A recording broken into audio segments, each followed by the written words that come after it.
I wasn't paying enough attention. I didn't see when Crack was ready for me to come here. But it's fine. It's that time again where we read story time, where we do more post fantasy.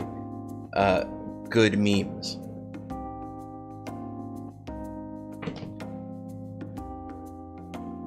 Hello, Bob. It's more post fantasy time. We're still on. Oh my god, dude! Trails is like inside my brain now. You're streaming Trails in the Sky second chapter, and I'm streaming 0, and I need to start replaying second chapter to like play along with your stream soon. But like, I was about to say we're still on 4th chapter instead of just saying chapter 4. I was almost about to say we're on 4th chapter. Fucking brain. Oh shit. Chat's not on green. Let's fix that real quick. Get rid of these stealth faces for a second. Bring us here, there, go, and then let's bring us to live chat. There we go. Bring these stealth faces back, and also I need my co-streamers. I usually have this here whenever we do this story time, right? Usually have the music meme up there. Okay, so for anybody who may join or who may be watching the VOD who isn't familiar, today we're gonna read Touhou Post Fantasy Story. It's a interactive Touhou fanfiction written by Bob in chat. Generally, the idea is that every other post that he makes where he updates the story, there will be options for the reader to choose from. So the reader would choose an option, and Bob would then tally up which option got how many picks or votes, and then whichever one has the most, that's the one that wins, or sometimes he'll have to do a tiebreaker if there's a tie. And the idea is whatever choice ends up winning, that's the one that that's the direction the story goes in. So it'll be like choices for the protagonist, like things to do, stuff like that.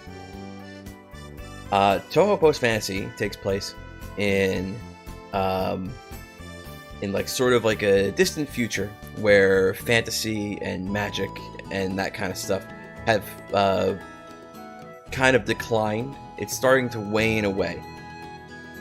So like yokai and fairies and the like, there aren't a whole lot of them around, as far as we're aware. And Gensokyo hasn't existed for quite some time. Hello, Best Pro Ever. I'm doing a quick little recap just to explain what the story is for anybody who's not familiar, who might be watching the VOD or might just be joining. Such as yourself. So our protagonist, Miko, is a descendant of Adaremu. Uh-oh, that's a musical spoiler. I gotta skip that. Miko is a descendant of Adaremu, and she is a shrine maiden living in this world of truth that no longer really believes in the ways of the old traditions and religions and spirit and anything like really regarding spirituality or superstition or the like. One day, she's cleaning the shrine, and she happens upon a sort of family heirloom, this yin-yang orb. It's glowing, and she hears a voice come from it. She's then granted the ability to borrow and use fragments, which are like these sort of like pieces, these kind of remnants of individuals from the land of fantasy that her descendants used to kind of what would be the right word to say here? Steward? I don't know. Basically, like residents of the land of fantasy, like little fragments of what they were, of their abilities, so she could borrow their abilities. Essentially, is what that means. As we've recently learned, by the end of Chapter 3 and the beginning of Chapter 4, there's a little bit more to the fragments than them just sort of being like recorded memories or recorded abilities. It turns out that the fragments are actually like sort of like a piece of the soul of these individuals from whom they're based. At least that's like, I don't know if that's explicitly what was said, but that's like my interpretation, I guess. But that's sort of what they are. So thus far, we have acquired a couple fragments. We've met a couple of interesting characters along the way. We've met an energetic yet forgetful fairy named Teki, loathed by her own creator because she has green hair. We met a ghost girl named Tomo. And when we went back to the shrine after meeting Tomo, we met a little girl named Igai, who suddenly had a huge problem. She was starting to die, and we had to save her. And in the process of trying to save her, we met a dragon girl named Aho, who helped us save little Igai's life. From that point, Igai had come to the shrine, literally just dressed in rags, so we went to get her some clothes, because can't have this child just dressed in rags. In the process of trying to save Igai, Miko ended up passing out after successfully saving her, because of the drain it had on her. In that time, Aho got into a fight with Tomo, because Tomo had arrived because Teki had gone to go get her. So when we get back from the shopping trip, these two are at each other's throats, and Miko tries to settle things, but instead she ends up pissing them both off, so she has to go talk with them, then they're all okay again, and then she dueled with Tomo. And the duel with Tomo was pretty brutal. Tomo did not go easy on her whatsoever. And from the outside, it looked like Miko did fine. But we learned later that in terms of the spiritual damage she was taking, Tomo kind of did a number on her.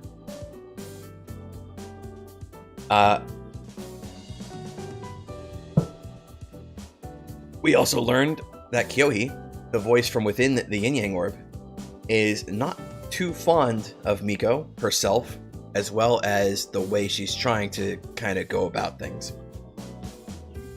So she did some Satori fuckery, and that kind of messed with Miko's ability to be when she woke up the next morning. When she woke up the next morning, she kind of needed physical assistance. She couldn't really do a whole lot on her own. And Aho was assisting her during the morning. Aho and Miko were then left alone by Teki and Igai, because Teki just grabbed Igai and fucked off somewhere. And that's kind of where we're at. Where we're at right now, I think Aho has been basically sort of giving Miko some physical therapy to try and get her back on her feet and moving around on her own, instead of having to like drag her or carry her everywhere or prop her up with pillows and this and that. That's basically the story so far. I've glossed over a lot, but there's a lot of story, okay? There's like 6 other streams before this one if you want to get like the full rundown, if you want all the details. This is the quick and dirty recap because I want to get right into it. Anyway, let's see. I'm going to turn down the music maybe a little bit more. It's probably fine. Okay. I need to find my text file.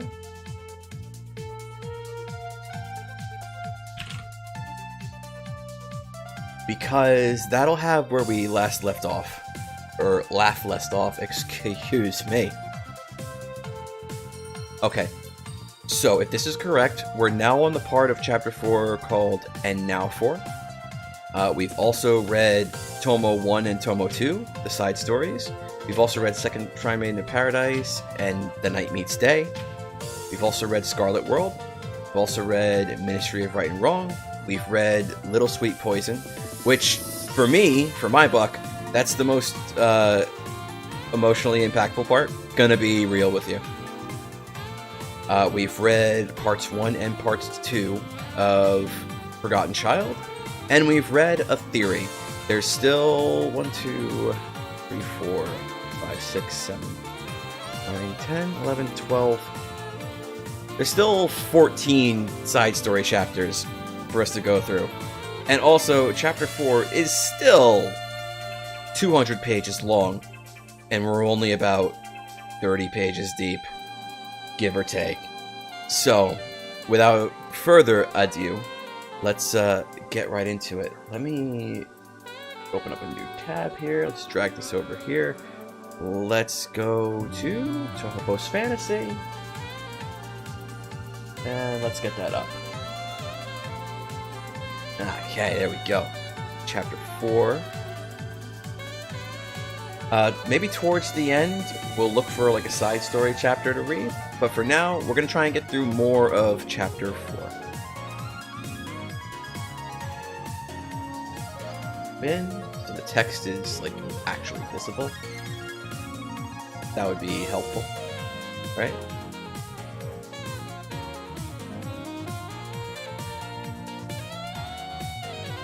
Okay, this should be good. And now 4. I think this is where we last left off, so this should be fine.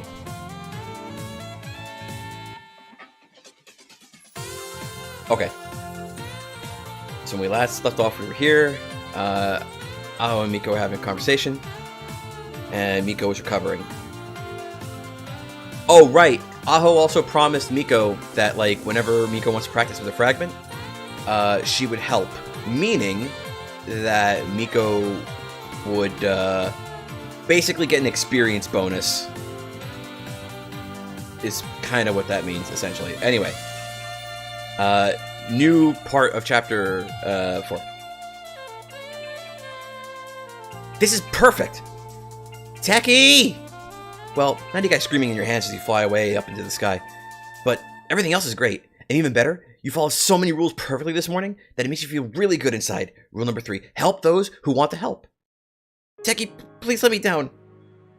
As soon as you Igai... Okay, excuse me? As soon as you Igai came running into your comfy little shed and told you about Miko being sticky and wet, you flipped through your notebook and quickly found the answer to what must have happened. Rule number 167. If a girl's sticky and wet, she must have had... Techie, please don't take out your notebook while you're holding me! Oh, right. Sorry, Igai. Quickly apologizing. You toss Igai high into the air for a second, put your notebook back where it belongs. Ah! Hearing Igai scream so loudly makes you remember a rule you totally forgotten about in your excitement. Dang, you're so stupid to forget rule number 220.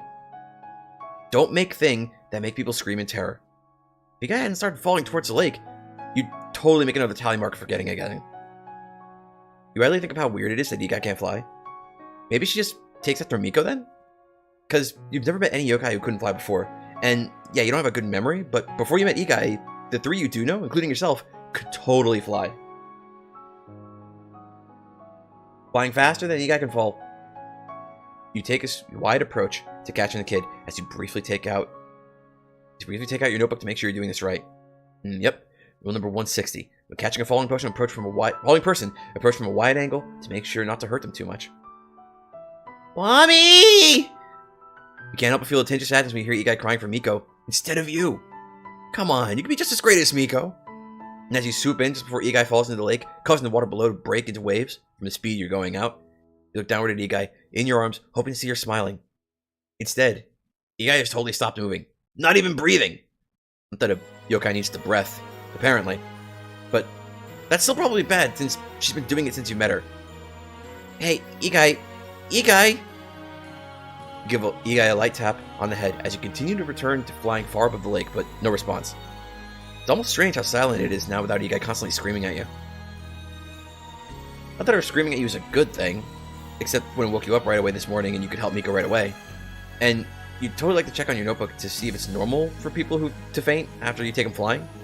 But Igai made it clear she doesn't like you having your notebook open while you have her in hand. Let it aside, because really, this sure is a conundrum. You want to write down Ikai's request for you not to keep your notebook out while holding her?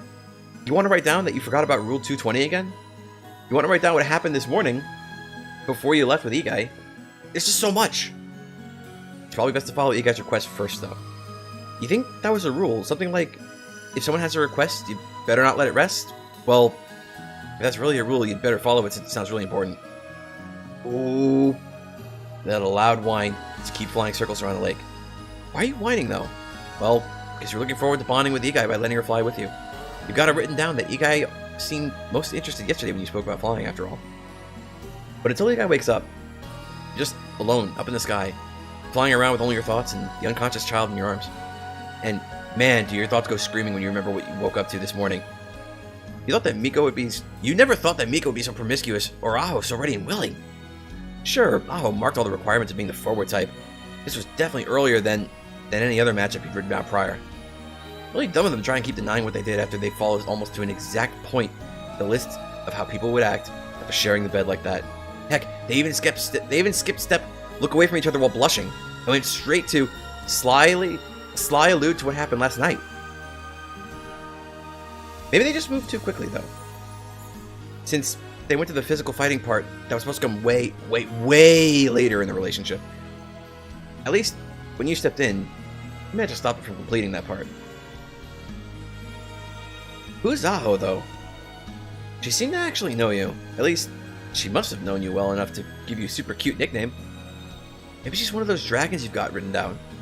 But how can you possibly figure out which one she is? Yeah, you could ask her if she knows you, but according to rule number 5, don't go around asking everyone if they know you. People think it's rude, and, well, definitely don't want people to think you're rude. Because when you're rude to people, they'll talk to you less and start treating you really, really badly. It's one of the few things you can remember without looking in your notebook. Not the rude thing, but that you often end up having people hate you. And I try my best. I really do, you know? It's hard to always know what to do. I always have to reread my notebook every time I wake up, because otherwise I end up messing up in the worst way. You puff out your cheeks in a rare display of frustration, letting out what little mental baggage you have on you right now. Like, sure, I don't remember much, but it's totally fine as long as I have my notes. Who needs those stuffy old memories we can forget and be happy every day?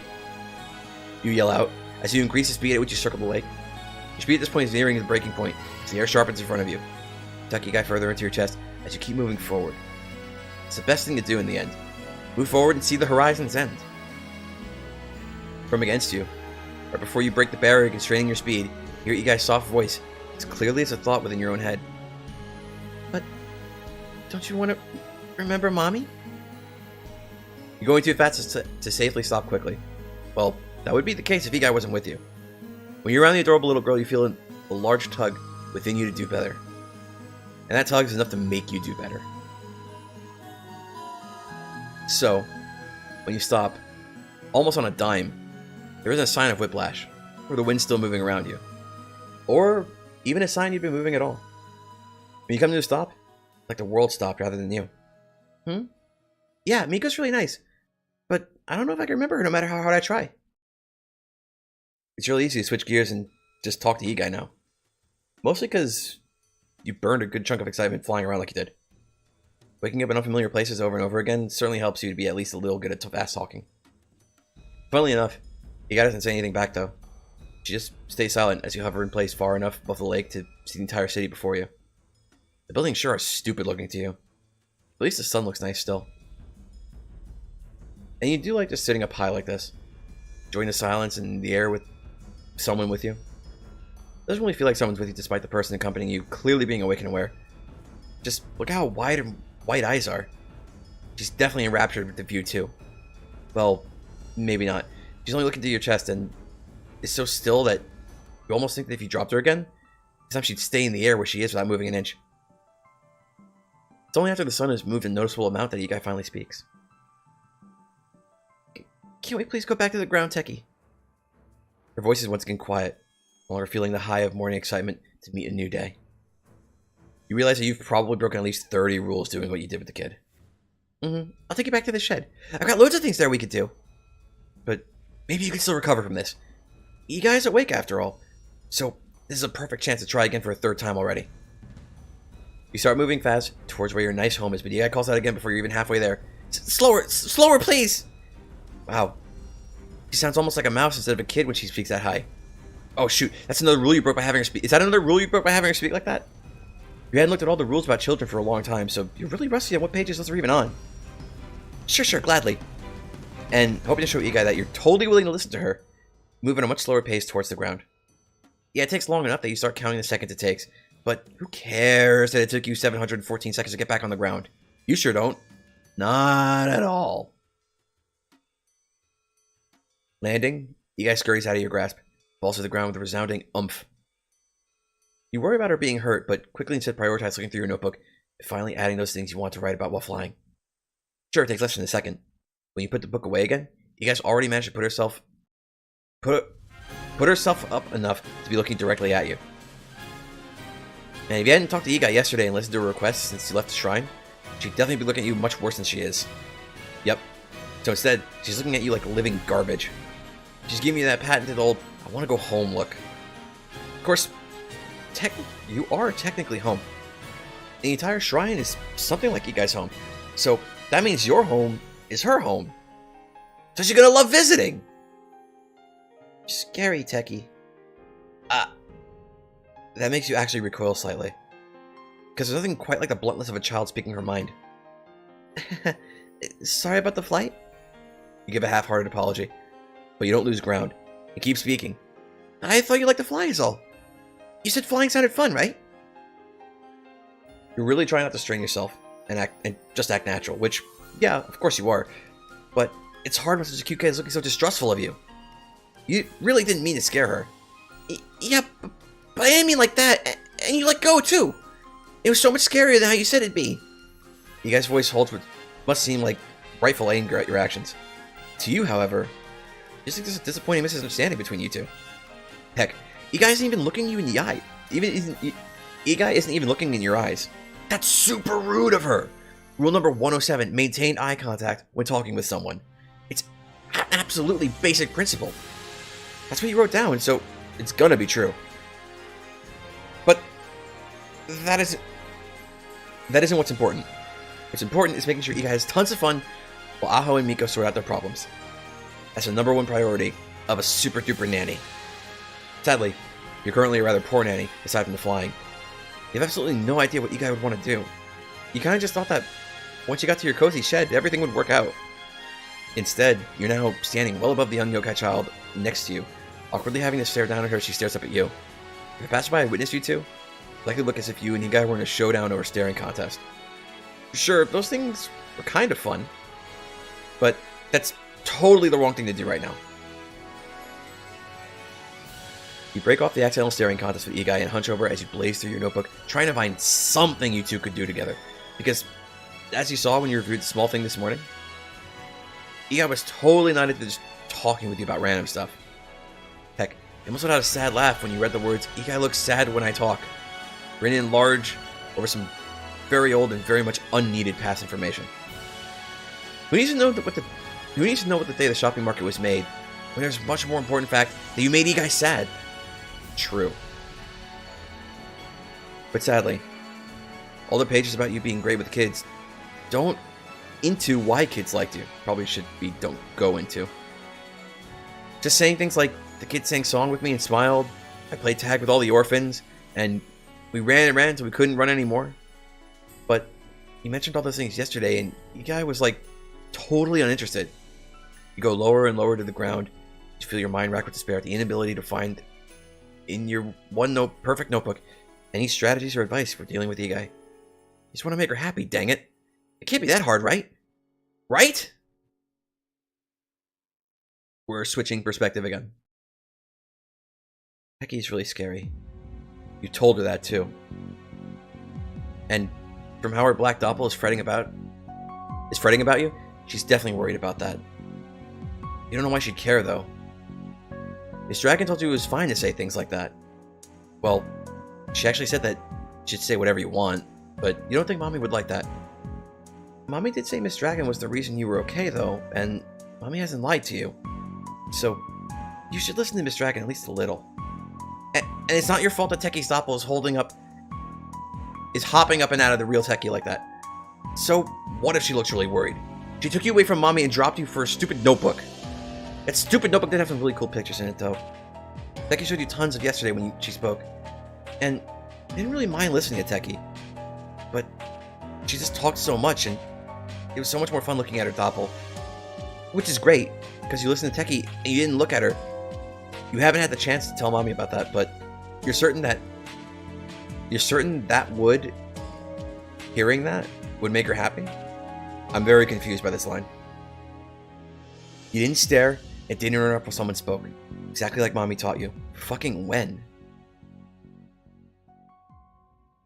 When did she teach her that? And sure, you didn't understand almost anything Teki said, and the only thing you really learned was that this ice cream was tasty and that Teki was called Teki. But that should be enough. You talked so much that you're sure even Miss Ghost would have only caught like one word. Maybe two. But until Teki stole you away and stopped you from being able to help Mommy again today, you thought she was just really weird. A weird adult who really wanted to talk to you. You would have asked her to stop, but it's too much fun watching her doppel move around. It's amazing how Teki could be so stupid and mean to you, but her doppel is acting so nice and kind. Makes all these funny faces and keeps looking at you with a nice smile. Teki tries to have the same kind of smile, but it looks creepy when she does it. Teki's the only one with a black doppel, and her double acts nothing like how she does. Teki's doppel must be super special to act nothing like the real one. Heck, her doppel must be so worried right now because Teki's planning to do something really mean again. You shiver in fear at the thought that she might toss you in the air and drop you again, or chase you around like that scary lady you met before. Maybe she'd even try to eat you. You saw those recipes in your notebook yesterday. You know you definitely saw one called kid food. You can't fly. There's no way you can get away from Teki. Maybe if you're really quiet, you can find something in the shed to stop her from chasing you. Carefully, you lift up your feet slowly. Move them backwards carefully, being as delicate as possible, and making sure there's not a twig, rock, leaf, or anything where you put your feet. You don't dare turn away from Teki, though. If she even starts to turn around, you gotta be ready to run away as fast as you can. Your clothes are way too loud for this, though. You gotta barely move so your shirt and shorts don't wrinkle and alert the horrible fairy. When you get back home, you're gonna beg Mommy back for your old clothes. No one could ever hear you move when you wore that. Teki's doppel keeps panicking. You sure it's trying to help you as in each direction it moves? You don't see anywhere near as many leaves or stuff on the ground. Don't risk letting yourself even take a gulp of air, fearful of alerting Teki. You try to bolster your courage by thinking about how you'll find a ton of good fairies after this. Take on Teki, the mean fairy. That'll show her for being so mean to you. You're so close now. Only a few more steps away from the shed's open door. As you're inside, you'll take that shovel you saw before and knock Teki right out. But as you reach the entrance and you're about to head in, you hesitate. You do vaguely remember that Teki also helped you when you were feeling really bad before. And she did listen to you about not pulling out the dumb notebook after you woke up. You're sure she took you away from Mommy, but she actually listened to you. You asked her to be slower when she took you back down. Rapidly looking between Aho? Fucking where's Aho? And the door behind you. Doubt falls like a hammer into your brain. Because should you really run from Teki? She only took you flying because she thought you'd like it after all. Maybe she isn't trying to be mean and scary. Crack. Just your luck, though. It's not you who steps on and breaks a twig on the ground, but it's instead a nearby squirrel that you can see out of the corner of your eye. The sound has Teki turn her whole body to you so quickly you can hear a crack. In an instant, a dangerous gleam reflects from Teki's eyes as she looks at you. Her back makes sickening cracking sounds, like a shattering umbrella, as she stands up straight. You're certain her wings are almost out to give her figure like a nightmare butterfly. When she speaks, it sounds like Miss Dragon talking to Mommy this morning, but 10 times worse. Youkai. Her voice is like a broken record player trying to replicate Mommy's sweet voice as you drift off to sleep. You were wrong. You were so wrong, and now it's too late. The bestial fairy is on you in seconds, sweeping you up in her arms. Sweeping you up in her arms, take you directly into the small shed. As you enter, and see the many books, small stoves, and smell what you can only assume is food, you understand you've fallen right into the fairy's trap. So that's why she took her time taking you to the shed. She's been looking through her notebook trying to find just the right recipe to use when cooking you. She probably only helped save you. She probably only helped save you then, so you taste better and fresh and prepared than... Wait, what? She probably only helped save you then because you taste better, fresh, and prepared than tired out and weak. Okay. I just misread that. That was me. It was stupid of you to speak so directly of how scary she was. You probably just made her act out her evil plan sooner. The only one to blame for the situation is yourself. If you'd been stronger, you wouldn't have been stolen by the fairy, and you'd still be by Mommy's side. You don't even try to fight or scream as you lay down on a really comfy bed? Wait. Why is both Techi's doppel and her looking almost the exact same, having a small smile and eyes that look way too friendly? Switching back to Techi again. This is perfect! You guys totally on the same wavelength as you. Or maybe even ahead of you. While you were stuck for way too long, looking through your notebook, trying to find out what to do, you guys took the first steps towards jolly cooperation. Despite having successfully taken Igai to the shed to have fun, you hadn't even thought about going inside until you had at least a vague plan of what you two would do together. But Igai was thinking the right way by just heading on in like that. And she was even being real polite by being all quiet like. She's probably thinking that she can go explore inside the shed for something you two could do, and would come back out to surprise you. Yeah, she was definitely doing that. And to make sure you felt like you were helping, she tried her very best to do so without drawing your attention away from your notebook. Is it any wonder you sang Igai's name in praise, and pulled her up to your chest like you did? Such a great and perfect kid totally deserves the best treatment. And so what if she called you scary? That was just encouragement to try harder. You can't go forgetting the first rule. Rule number 1. Your friends and family will always be trying to do what's best for you. And you'd totally like to think of Igai as your super cute and best of little sisters. Just like how Dai was. It feels strange pulling your heart when you connect that name back to the child you just sat down in your bed. Probably because you guys got those little kid eyes staring right at you. Wondering just what her sister could do for her. And in the fantastical shed Miko lent to you, the ceiling's the limit on what you can do. Sure, when you first moved in a few days ago, there was only a bed of hay, some firewood, and a couple of tools to take care of the shrine grounds. You pulled out some books you had, got the nice small stove and a cozy bed to sleep in, installed the window and chimney. Felt just like a real home. Of course, you flew up for almost an entire hour before Igai fainted during that little trip, so she's likely at least a bit hungry, which means it's time to cook some nice late morning sweets. Turning away from Igai, sure, she must be excited to eat something tasty. You use some of the firewood to get the stove going. Afterwards, you pull out the ingredients, pot, and utensils that you'll need to cook. As you start to cook, hum a nice old melody that's always been stuck in your head, or at least as long as you can remember. And it's just this small repeating piece of darkening dusk is hummed by Techi as she begins to cook. I don't think I'm familiar. You aren't cooking for very long before Igai finally speaks up after keeping silent for so long. Not that she wasn't quite for good reason, but it's still really nice to hear her voice again. How did you do that? She asks. Though it's really a very foolish question, but she's still a kid, so it makes sense she doesn't understand things like cooking.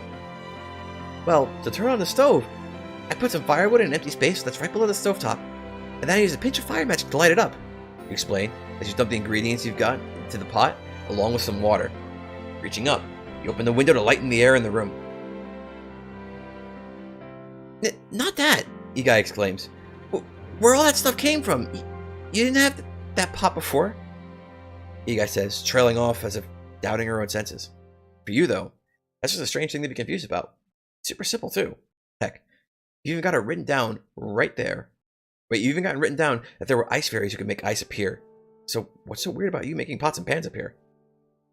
Sure, but I just... Twist your back a bit. You're better facing Igai, or bringing up your free hand to pull out another glass of water for you to put in a pot. Pull it out. It's really easy. I'm sure you'll be able to do it too eventually. You say with a smile. So what I would do with lines like this is like I would just have actually I don't know Because I think what Bob is doing when he splits lines like this is that he's thinking visually. He's thinking... Like, this is the way... Okay, like, if this was, like, a comic... If this was a comic, then, like, having Teki be like, but I just... And then you split that panel and have her in a different pose in the next panel, and then you see the rest of the line. That makes some kind of sense, because a comic is like a visual medium. And this line, the way it's split, and the way this narration reads, sounds like he's thinking of it visually. The problem is, it's a weird way to break the line when it's only text. Because prose itself isn't really like a visual medium, which is something you gotta kind of be conscious of.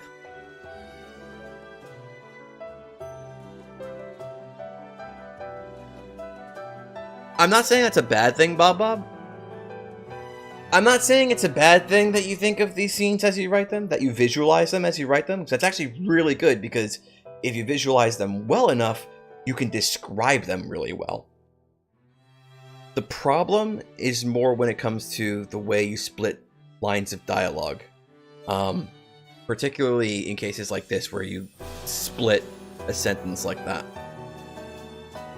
Because I can see how it would work visually, but this particular split with this line doesn't work in prose.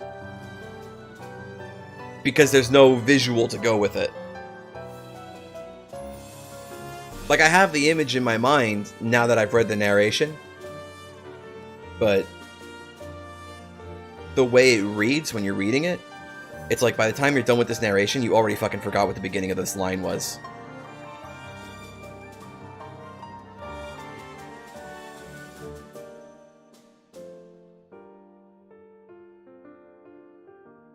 The ability to create things out of whatever fantasy is around isn't something you normally do so casually. Got plenty of notes written about how draining the process is, and instinctually, you're aware that it's not something you can really do often with the world as it is. But since you come to the shrine and started living here, you've been feeling a whole lot better, and been able to use the ability a lot more. That's why you were able to improve the shed so much, and could make such an amazing meal this morning for everyone too. It's really sad that Miko had to buy food. It's really sad that Miko has to buy food instead of just making it like a yokai can.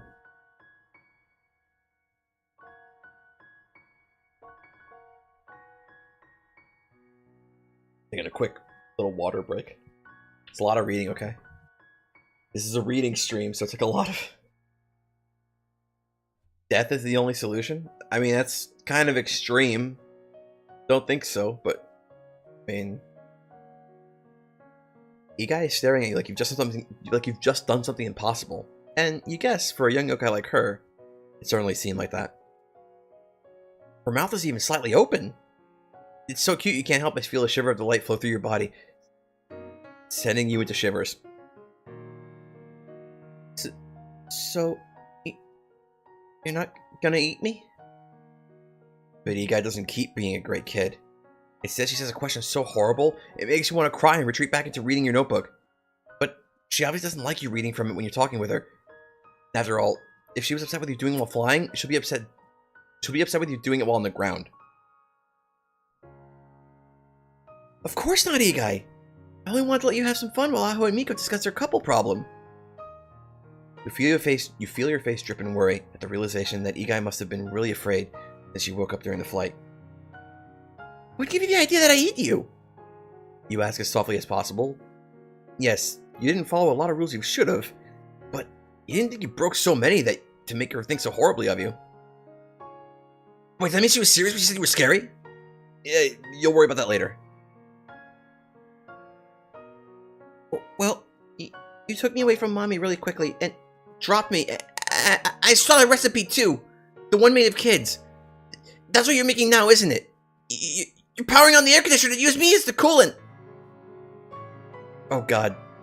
Youkai looks so scared as he keeps speaking, going from concerned to fearful to almost outright panicking. Meal made of Oh, you're talking about the kids' meal, right? That would totally explain the confusion. Yeah, that one. And if you eat me, Mommy and Miss Dragon won't forgive you. Youkai whisper screams as she retreats backwards, until she's up against the corner wall of that your bed is against. Poor girl. Not everyone is a Rumia in waiting. No, no, no, you reply. You say rapidly, moving your hand, trying to signal just how much no you're putting out. It's a kid's meal, as in a meal for kids. I never dream of doing something to hurt you, youkai. But you dropped me. You let a light cough and feel yourself blushing a bit at the accent being brought up again. I'd never do anything to hurt you on purpose, at least. You admit, because you guys are a really smart kid, you think. There's no way getting around that. There's no way getting around that. You definitely...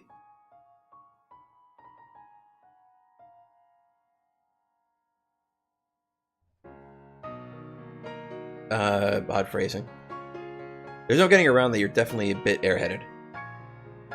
Not that you aren't trying to stop moments like that from happening, though. While you continue to glow more and more as you reflect and regret almost every action you've taken since you took Youkai for the flight, Youkai slowly lifts her head from between her knees and looks up at you with hesitant hope. You're really not going to eat me? You lightly laugh at the thought of eating Youkai, let alone any yokai.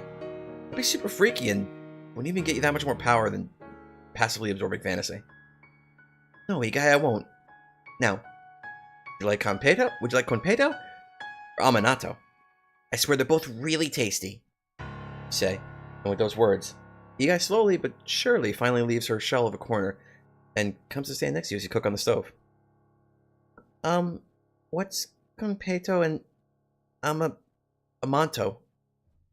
Amanato, Youkai. And well, they're beans covered in sugar and more sugar. They'd be as sweet as your tea this morning, but they'd also be crunchy too. Konpeito is, well, I heard that humans nowadays like to make them purely out of sugar, but I prefer putting the sugar around a poppy seed. And I'd melt the sugar, and you'd see the small spiky balls made almost entirely of sugar in no time. You excitedly explained the two kinds of sweets. But you won't lie. You're kind of cheating by recalling what the two actually are right now. Because in the back of the stove, you got pages that have exclusively written on them all different types of food that you thought you might want to eat at some point. But there's really no need to even ask Youkai which of the two treats she wants. You see your eyes widen and begin to sparkle when you describe the konpeito. You lightly giggle at the sheer excitement Youkai showing for something so easy to make. Konpeito it is then. You gladly announce, start the quick and easy process, making a delicious bunch for the kid you feel like it's always been your sister. When we're switching perspective again. You take it all back. Teki is amazing. This konpeito she made is amazing. It's super sweet. It melts as soon as you put it in your mouth. They're really cool looking too, with all the spikes and stuff, and even the seeds in the middle taste good. It's like finding a crunch core in each bite. It's like tea, but hard and even sweeter. Mommy made you stop adding tea after you started pouring the entire container of sugar before. But if Teki's gonna make you such tasty things every time you come over, you'll gladly be swept away every day. Teki isn't eating anything though. She's just looking on as you weave a smile on her face. Her doppel is still as dark as ever, but since you've entered the shed, its movements and Teki's own have become much more in sync with one another. It really disproves your theory about Teki's doppel being special. But that's fine. It's really a small disappointment to the mountain of sweets you see far off in the future. You sure you don't want any, Teki?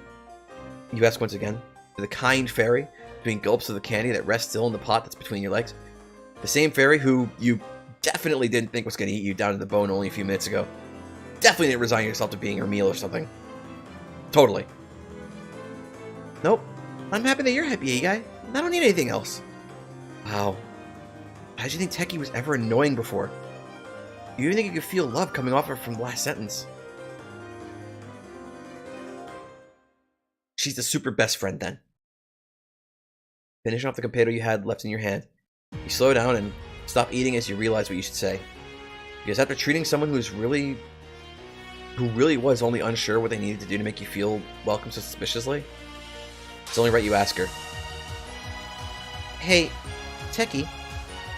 Yeah, Youkai? Teki asks, tilting her head, with her doppel tilting her head in the opposite direction. And is there something wrong with the konpeito? No, I just... You steal your nerves, going for the big question. Turning so you're looking directly up at the fairy from your position on the bed. Would you like to be my friend? The answer comes quicker than you could have thought possible. Teki bursts from the bed, accidentally flying up just high enough to hit the ceiling and put a noticeable dent in it. But Teki doesn't even seem to notice as she answers you loud enough that every animal in the shrine certainly heard her clearly. Of course!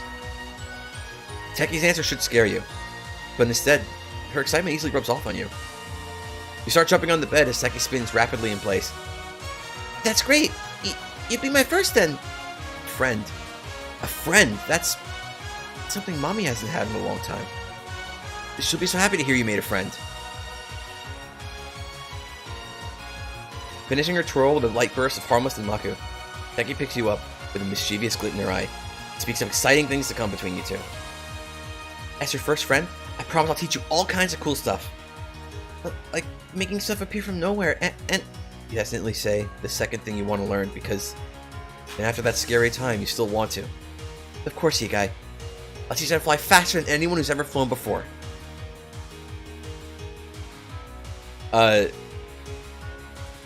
Is this the name of the perk? Igai and Teki have made their first friend at the shrine. From now on, you'll find that they interact with each other much more often than before. That they'll become stronger without your influence. Chip sure is a type of magic, wouldn't you say? So I don't know what this is meant to mean yet. This hasn't really... I mean... I don't want to spoil anything, but in terms of how they interact with each other, like, maybe. But, like, what exactly this might be trying to infer? Not something we've really seen yet.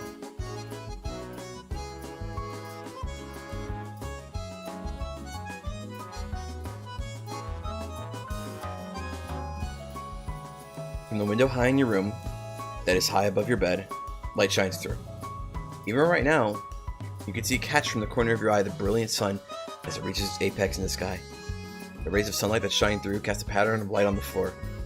You see the small bits of dust and other particles floating in the room as they enter the spaces that the light illuminates. And normally, the silence that would permeate through the shrine at this time would be the greatest of things for you. Except the shrine, by extension your room, is the exact opposite of quiet right now.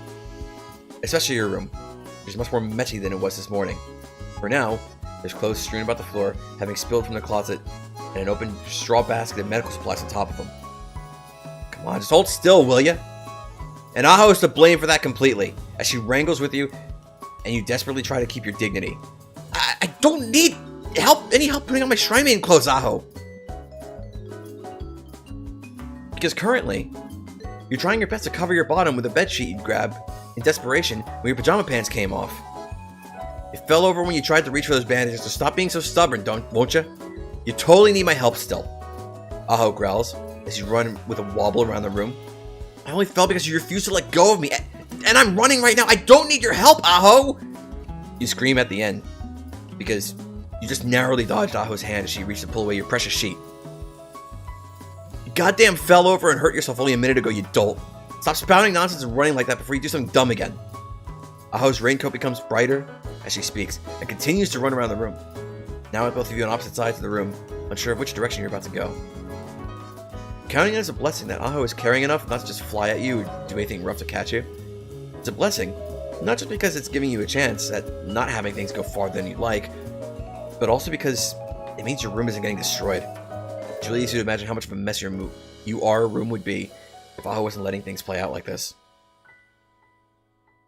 But this isn't the time to think about that. Chest and shoulder, as if you're going to move left. So you see Aho takes the first steps to get around and intercept you from the same direction. Call on the ghost passive to float just above the floor. Doing so, you make it seem as if you've committed yourself to moving left, but instead float to the right. Well, you feel like preening in excitement at your plan working.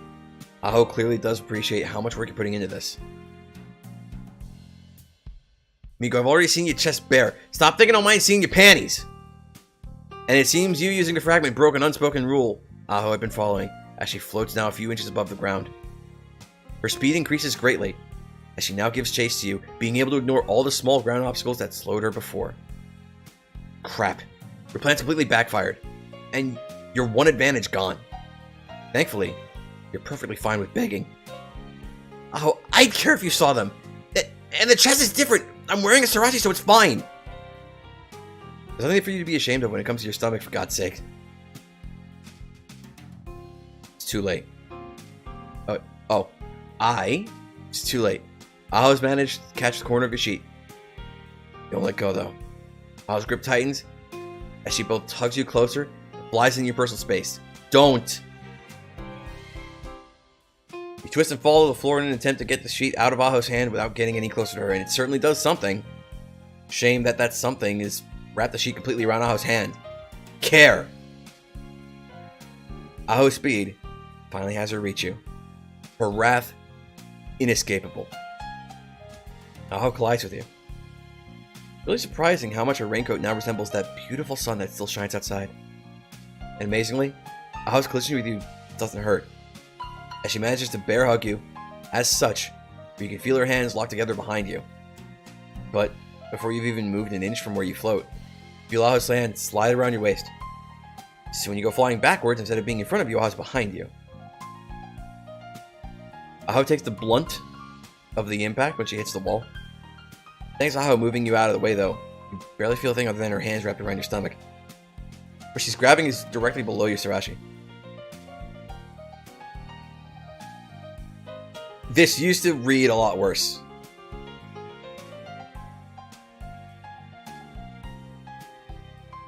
But I feel like I have a better understanding of what's happening now. Only takes a second for you to fall back to the ground. The blanket following along as you continue to grip it. You land on the bedroll below the sheet falls in such a way to cover continue. As you two land on the bedroll below, probably a comma after that. The sheet falls in such a way to continue covering your lower half. Okay. That's nice at least.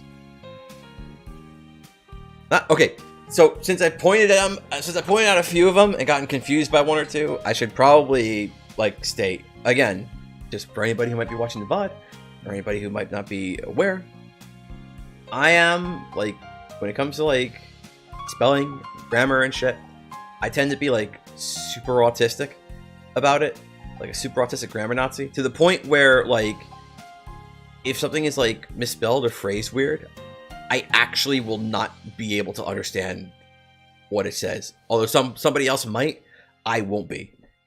And that's part of the reason why if I see too much of that shit, it frustrates me.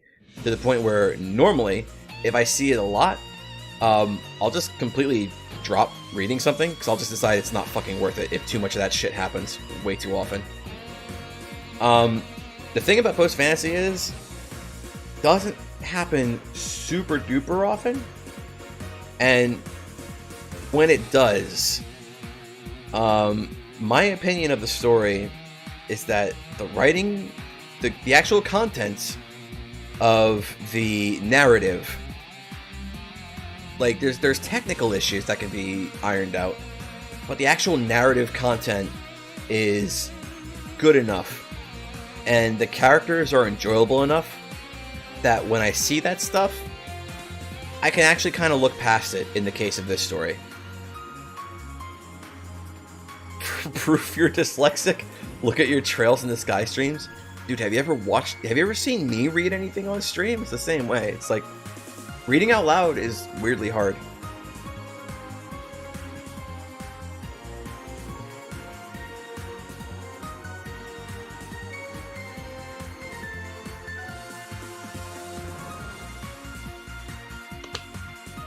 But Clips VH, don't you have dramatic reading videos on this very channel and that these streams go into a playlist full of? And don't you have to actually read those?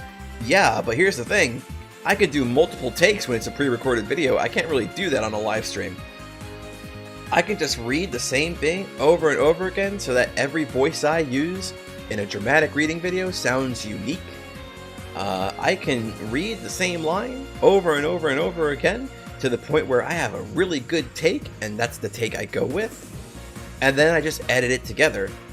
You don't really get that benefit when you're on a live stream, because if you've ever seen those dramatic reading videos, you better bet your ass I fucking tripped over the words on a lot of the bad takes that I never used, just like I do on live stream.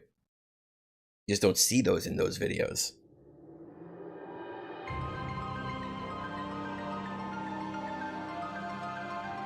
Okay. That's nice at least. Not landing on your bed though. You're hoping to avoid something like that happening. The blanket you've been using to shield yourself now lays flat and wide, covering your bottom half as you feel Aho's long and warm breaths on your neck. Feel goosebumps run through your entire body in fear as you feel almost like a prey that Aho is caught to eat. Though such a thought only lasts a second. You're possessive. You're also trying to catch your breath now as you rest in the Aho's grip. Exhausted from the chase after all the exercises you do this morning. After all the exercises you do, that probably should be this. Or did, not do. That you did this morning with her to regain control of your body, which, seeing as you're able to move so much avoiding her, has definitely been a great success. Unfathomed force. Yeah, unfortunately, it doesn't really fit the scene we're reading. Bro, I'm playing... Bro, Trails from Zero stream tomorrow? Probably, actually. I might have... Now I'm not sure about tomorrow. I'm not going to get into details, but I'm not sure about tomorrow.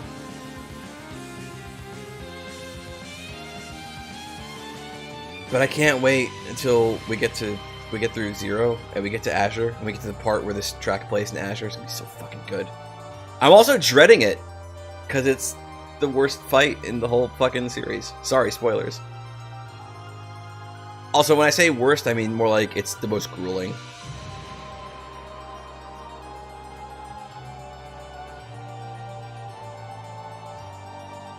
Could have just done that thing from this morning and put me on the ceiling, you know that, right? Aho says, being the first one to break the silence that holds no calmness. I thought you'd get angry if I did that again. You admit, between heavy breaths. Aho's laugh is the kind you hear from a parent when they are kids says something completely wrong with absolute sincerity. Without using a fragment on yourself, it'd be fine instead. She says, whispering in your ear. You know exactly what the two of you look like right now. And no, Aho is definitely teasing you again acting like this. Being on you bed. The sheet leaving both you and Aho's lower halves hidden from you. And yourself missing a couple articles of clothes. Yeah, it looks bad. And even knowing exactly how you two ended up in such a position doesn't stop you from wanting to crawl into a void to avoid existence for a while, though. To prevent yourself from saying anything that could be used as ammo to make things worse, just nod your head in agreement with Aho's pseudo-question. Now that's a real problem, Aho says loudly, speaking in an exaggerated voice as she takes one of her hands and lays it on your shoulder, and probably taps her chin. Acting like that should... Slam. Aho, Miko, we're back! You guys make up yet? Taki, with Igai by her side, smiling as she puts something that looks glossy into her mouth, yells. She opens the room's door. And you can feel Aho stop moving entirely, except for her head.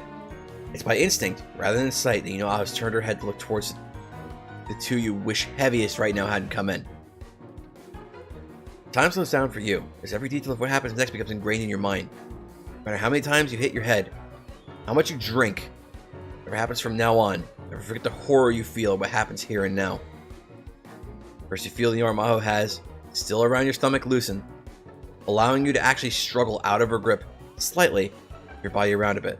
As soon as it happens, you have a strong twist of your body, so you're no longer so possessive. You're no longer directly facing the two intruders, and now are facing towards Aho. She still hasn't loosened her grip enough for you to get up Fuck. She still hasn't loosened her grip enough for you to just get up, though. And in your panic, try to move away. As you try to move away, one of your hands pushes on something very dangerous that exists on Aho's chest.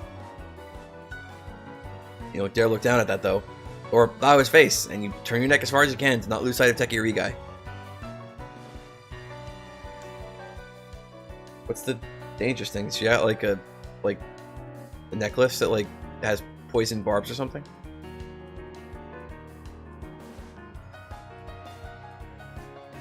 Teki's face quickly morphs from one of carefree glee to one that feels almost predatory. God, you've never seen Teki grin like Aho before, but it certainly is a unique kind of horror. And unlike when Aho smiles, Teki's eyes still hold the childlike shine of excitement for what she's witnessing. She brings her hands to her cheeks, and you hear a very loud squeak coming for her. Heck, you think you even see some small Damaku firing off from behind her like fireworks. Youkai just looks confused. You hope she'll stay confused, and that both you and Aho and your own doppel will make it quite clear to her just how much the situation is accidental and looks fine. That why, when she learns exactly why Teki is looking so happy, she understands just how perfectly and absolutely normal this entire thing is. Then time flows again. Oh my god, you two are already back to doing it? That's great! Teki exclaims with innocent glee. Holy sh... What the hell? Did you really forget about knocking Teki? Aho screams, hurting her head slightly from how loud she is, while her raincoat more or less explodes into pure heatless flames. Teki, it's not... All your limbs scramble now as you desperately try to get out of Aho's grip. Why does she have to be a dragon? Why are all yokai so ungodly strong even when their grip is loose? Miko, don't grab there! Aho screams in pain as you tightly squeeze her chest with one of your hands. Youkai just continues to look on while chewing on something in her mouth. Oh, sorry. I'll leave you two alone then, Teki says while continuing to smile and grips one of Yukai's hands with her own. Let's go, Yukai. Finally, Yukai speaks up as Teki tries to move her away from the scene. But I want to talk to Big Sis. And you said we're going to share some snacks with Big Sis and Miss Dragon too. Yukai complains, puffing out her cheeks in indignation at thinking that Teki is breaking whatever promise she made with the yokai child. We will just hold on, please. Teki isn't going to wait though. She pulls Yukai along and out of view. You can still hear what she says next as she leaves. They'll come out a bit after they're ready. Look, you see right here that... Oh god. We're using the new fragment. Let go of the blanket now. No longer caring if Aho were to see your bottom. Quickly viewing your fragment for any that could help right now. Find one of the new passives you gained in the latest fragment. Perfect for this situation. Appearing from seemingly nowhere, in your hands is now a pink umbrella with a red string keeping it closed. Understanding immediately floods your mind of how it works. You stick your arm inside the small thing. Goddamn tech, not getting what the heck? Aho says, interrupting her own complaining about the entire situation as you swing the umbrella, aiming it at the wall you and Aho are still against. From where you start to swing to end it, a bright blue hole appears. Inside shines bright with what looks like countless stars. You can't see it. You know that just as you open the hole in the floor, a similar one has appeared in the ceiling directly above. The sound it makes is akin to a gem being shattered. Aho turns her head just enough to see the hole. How the heck did you make a gap? Aho's interrupted when she and you fall directly into the hole, ending up surrounded by an intense blue and brilliant white of something that lies elsewhere. It only lasts a second, though. Before you come out of the second hole, you both drop onto the floor, finally separating from each other on impact. Bang. As soon as you both land on the floor, Aho's grip finally breaks. You don't waste a second, though, once you're free. You move like a wild beast and grab the nearest shrine maiden top and bottom. You toss the shirt onto your shoulder.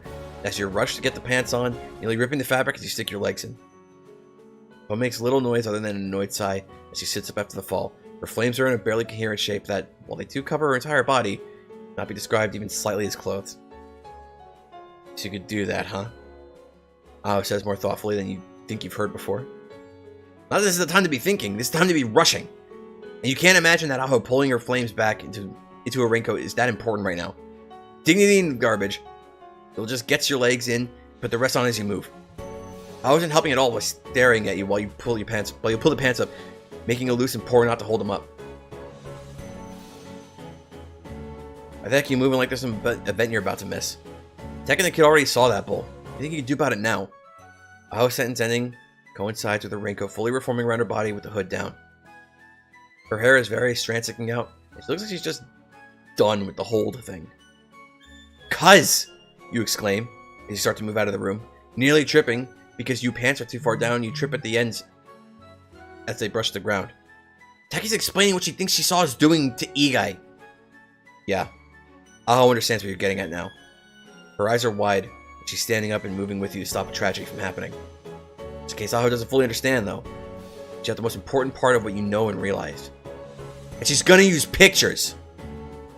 You nearly fall to the floor when Aho takes flight and blasts past you.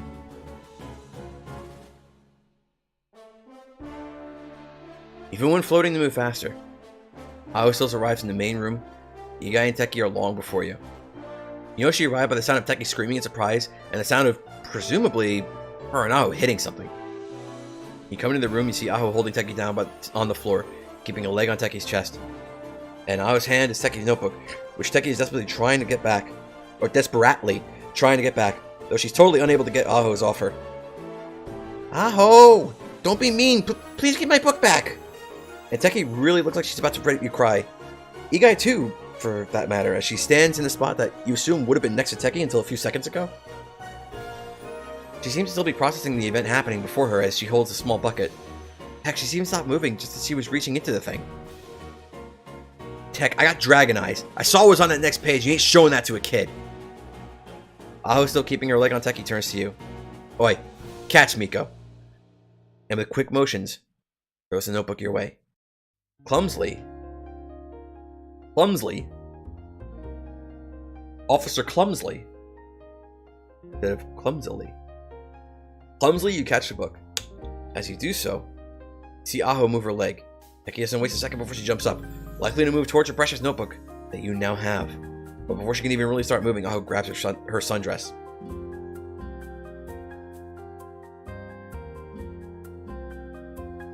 You ain't getting that back yet, Tech. Aho sounds serious as she drags Teki to the nearest corner of the room, and before she starts talking again. This time, cornering Teki to make sure she can't run. I thought you had rules and stuff, Tech. How could you? Seeing Aho start talking with such a no-nonsense look, it's a great reason not to interfere. And you really should take care of the Youkai and this note. Oh god. Oh god. You shouldn't have looked at it. You shouldn't have looked at it. The curves, they're... And you can see the veins and the notes go along with the pictures. Oh my god, was this written while watching it happen? Wait, there's even more, and this time it's a new position? Holy moly, you can almost see them moving, and he's... Can a person even move like that?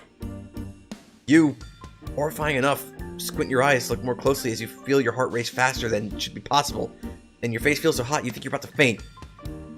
That one there has wings. You recognize them. Slam. Nope. Nope. And with a single perfect motion, you toss the notebook back towards Aho, who, like the two of your psychic twins, catches it without even looking.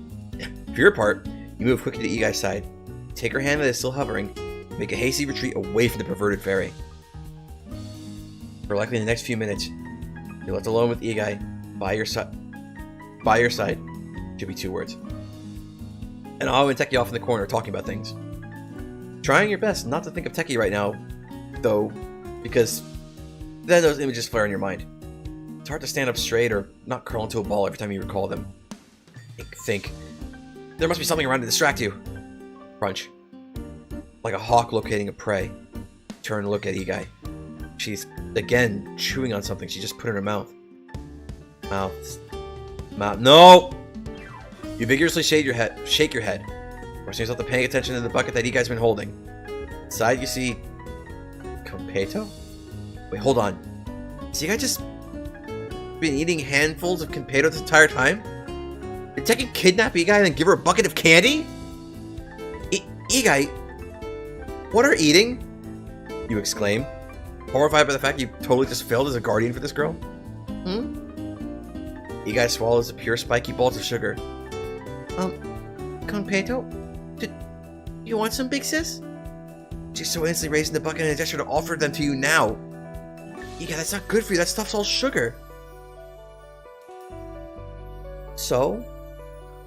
Should you be thankful that talking to Youkai about the evil of Competo was distracting you from the special drawings? Sure, your own suffering is alleviated, but now you're suffering the dilemma of having failed as Ikai's guardian.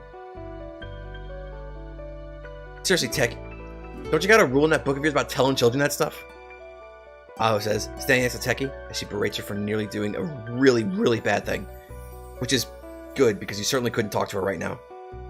Too soon. Way too soon. And you were totally right. When Aho grabbed Teki's notebook right out of her hands, both saw the rather explicit picture she was going to show to Igai. The notebook was just a page flip away from introducing lewd art to Igai. Aho had only given the notebook back to Teki when she moved the Igai farther away from the perverted fairy. No, but how was I supposed to know that? Teki says, poorly trying to defend herself. Yeah, it's not like there's anything wrong with you and Miko. Aho covers Teki's mouth before she can continue talking. How many times I gotta say it ain't what was happening? It's a real shame that Aho has to keep telling Teki that you two weren't doing anything special. And you're glad to let Aho talk to Teki about this. It, at the very least, gives you the chance to more properly put on your Shrine Maiden outfit. The sheer amount of times you tripped on the short trip from your room to the main room because your pants weren't far enough up is insane. Wait, how? Wait, hang on, how?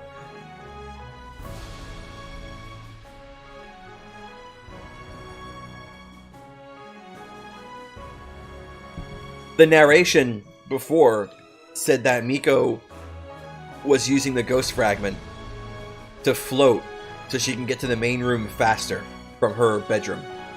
So how the fuck did she trip on her pants if she was floating in the air? I can't let that one slide.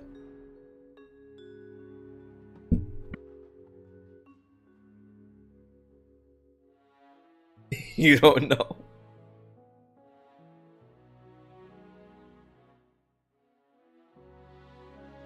Out of the corner of your eye, you need to redo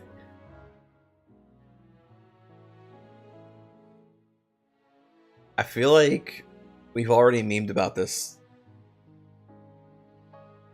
Probably like either in Discord or on one of these streams or on one of your streams. Dunmaku, nobody was dueling.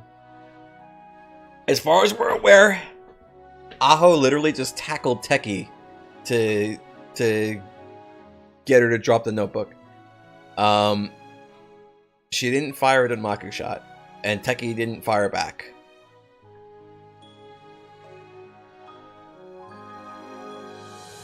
Speaking of Teki, I still need to draw a Teki for, you know, my little co-streamers.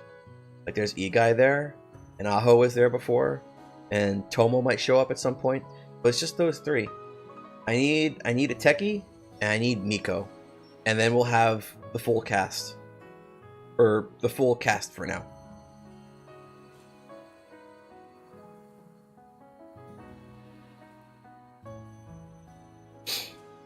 Okay. Out of the corner of your eye, you can see Igai, who is next to you, quickly bringing her closed hand up to her face. You grab a hold of Igai's hand before it can reach her mouth, though. Igai, you say, replicating how your mom used to talk to you when stealing cookies in the past. Open it. Hang on, I got a picture for this. Hang on.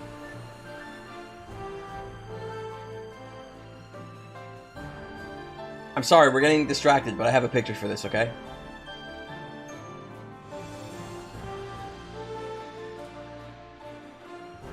I'm also not memeing. I genuinely have a picture for this. I just need a second to find it.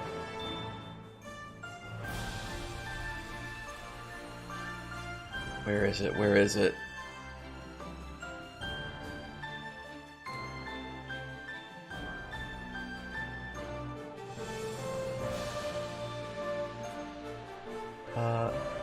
That'll make it easier to find.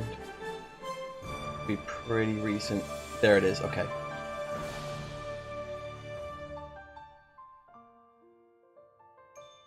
Need to here we go. Hang on. Almost there. There we go. Okay. I told you I have a picture for this. Here we go. Look at this. Look at this little fucking dork. Trying to steal this fucking cookie jar like the dork she is. Okay, that's enough. That's enough, baby Miko. Igai, you say, replicating how your mom used to talk to you when stealing cookies in the past. Open it. Hesitantly, Igai slowly opens her hand while avoiding your gaze. As expected, in it is a handful of Konpeito of many different and bright colors. Besides, you signal for Igai to drop them into your own hand. and she complies. The fact that you don't have anywhere to put the sugary things except the empty teapots hurts your soul. It's definitely going to take a very good cleaning to remove the sugary taste that'll be stuck to the thing. Pop up.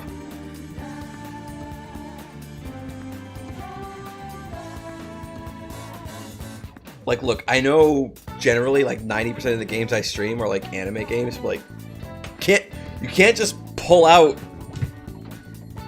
level 5 weebery without warning. That needs a trigger warning.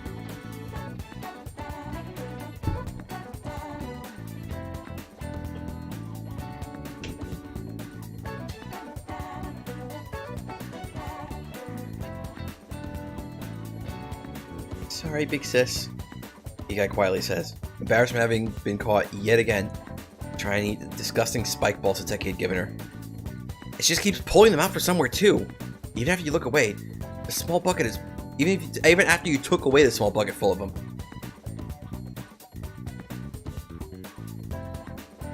Weebery? What?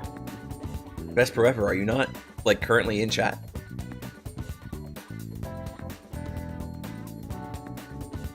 Can't get angry at Iga for liking the things. Kids like sweet stuff after all. And if she'll learn it's actually horrible later. Things that are only sweet just don't taste good. You're definitely gonna have to talk. You're definitely gonna have a talk with Teki later about introducing Igai to these things.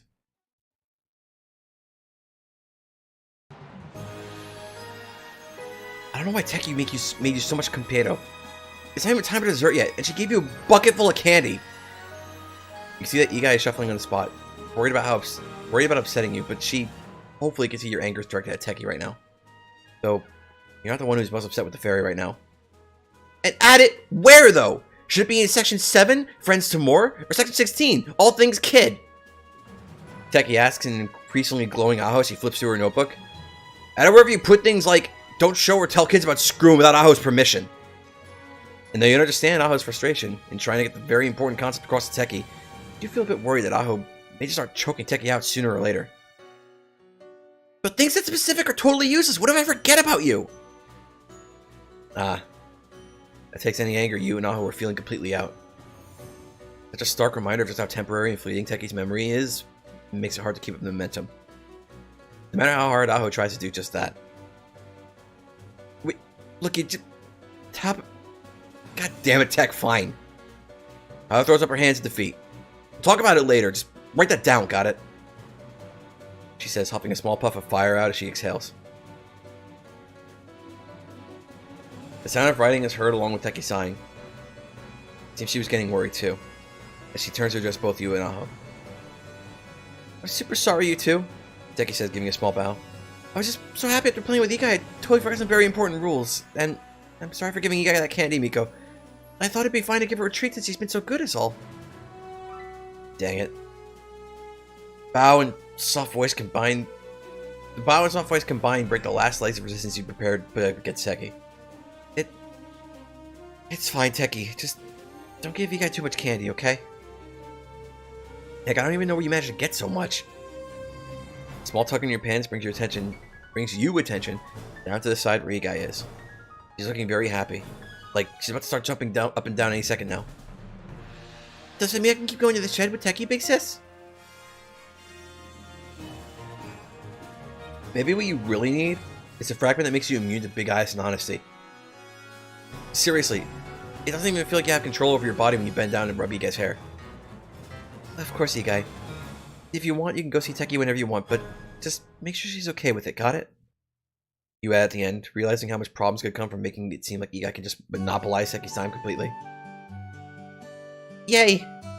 Igai exclaims, as she excitedly runs to Teki's side and starts to speak to her quietly. Speak to her quickly. You think you catch her talking about flying and something else, but you don't try to listen too closely. Because, honestly, with the rush of emotions from Teki barging in before almost completely gone, you feel yourself more so appreciating what you're seeing now.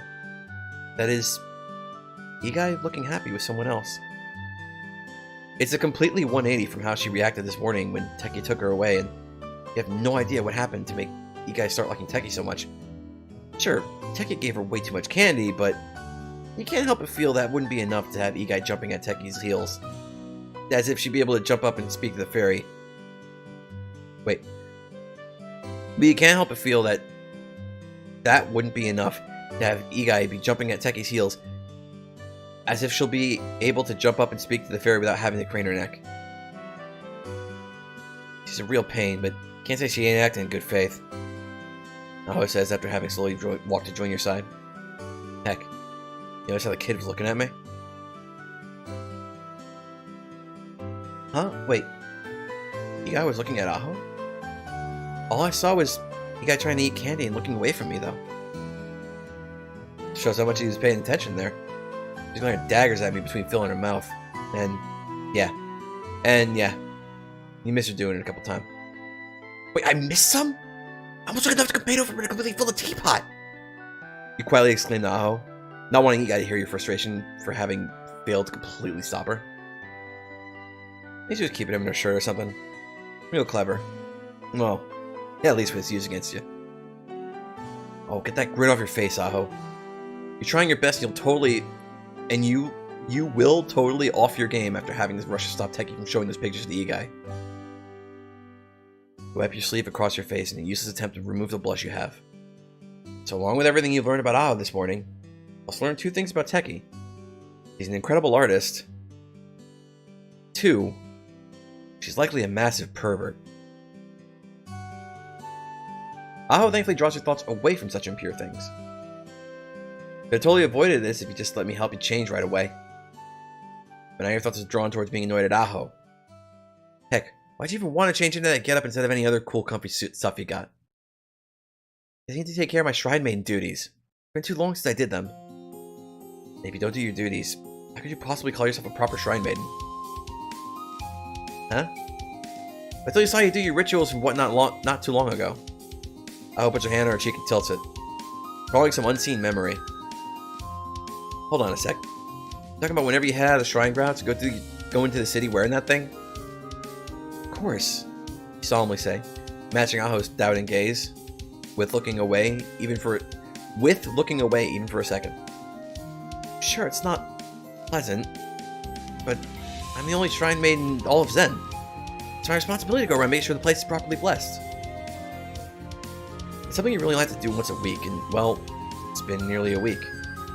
It's already Friday, and you've gone out. You haven't properly warded a single place.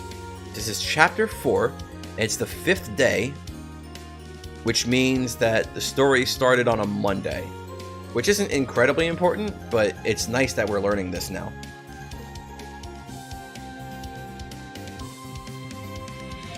Which, sure, before you knew creatures of fantasy really existed, you just did it out of obligation. But now that you know that they're real and that the rituals likely have a real effect on things, you're almost excited to go out and do them. Well, almost as being very generous. Look, I know it's your job and all, Aho says, raising an eyebrow. But you're shivering in place. I'm gonna stop you from going if that's what you want, but at least think about taking me or Tech with you. Wait, why did I do that? Again, this is another one. I guess it's technically correct in that this could be like a contraction for why would. But when you just like look at it, it just looks like why did.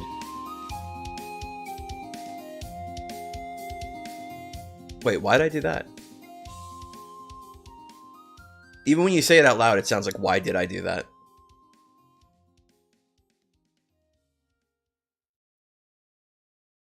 You ask, while trying your best to quell your small shakes.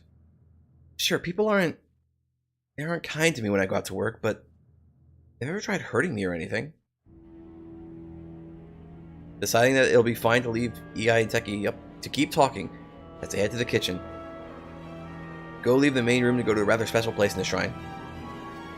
You aren't worried about Teki making anything bad like the Kampedo again for Igai. After all, you don't even have anything sweet in the pantry other than some sugar. Aho opts to follow you as you go down the corridor opposite the one that leads to your room. Sure, but things are changing here fast. And they're... wrong there. They're changing because of you, Miko. Aho explains as you turn the corner, silently ignoring the first two room you passed. And Yin Yang Orb's probably going to make those rituals you perform actually, well, do something. It's the third room around the corner. You know it's this room definitely because it used to be your own until you asked Mom to let you be a bit further from your parents' room. Though she did make you move everything across the rooms by yourself. When you slide open the door, you're greeted with darkness. The room doesn't have a window like some of the other rooms of the shrine. That was always really inconvenient, so you added some simple lights to the place a long time back. Flip. Switching the lights on, the room is illuminated. Wait, switching on the lights, the room is illuminated. You step in. What you see feels you with nostalgia. Probably meant to be fills. On the walls, the ceiling, the floor, and even all the containers are Ofuda. On them are various kinds of seals with various levels of detail for each of them. Some have signs for good luck, and other with absolute extermination. The smell of ink still. You recognize it. If you recognize it. Wait. The smell of ink still, if you recognize it, be found in your... Maybe could be found? The smell of ink still, if you recognize it, could be found in your current room, but here, such a thing is incredibly strong. Against the opposite wall is a desk that rests on the floor. You know that inside is a plethora of paper ready to be used to make Ofuda, along with multiple objects you can use to write those Ofuda. On top of the desk is a closed container of ink. If that ever runs out, there's more ink you can find in one of the baskets against the side walls. How many baskets there are, as a straw bends from the weight of what's inside them. Baskets are of various sizes, well, just about anything a proper shrine maiden might need when dealing with the fantastical. Dad would also get upset when you tried using the knives, those oddly small furnaces, or even the needles. But despite his clear disdain for the tools, he would always take good care of them. That's why in the left corner of the room, closest to the entrance, is the little station he used to use to perform maintenance. It took you a lot of reading his notes to actually understand just how to start using the forge outside, or fix the flames, or sharpen the knives, or about any of what he did. So this is an interesting piece of lore. So from reading this paragraph, we now know that not only is our protagonist Miko Hakure descended from Reimu, but at some point it seems that maybe Sakuya, or like maybe one of Sakuya's descendants, may have married into like Miko's family, and likewise for Marissa. It's interesting to think about.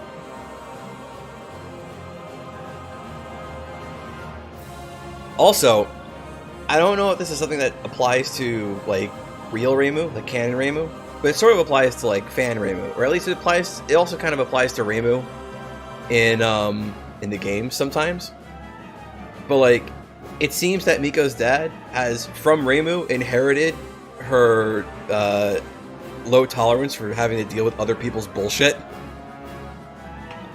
At least based on what this paragraph is saying.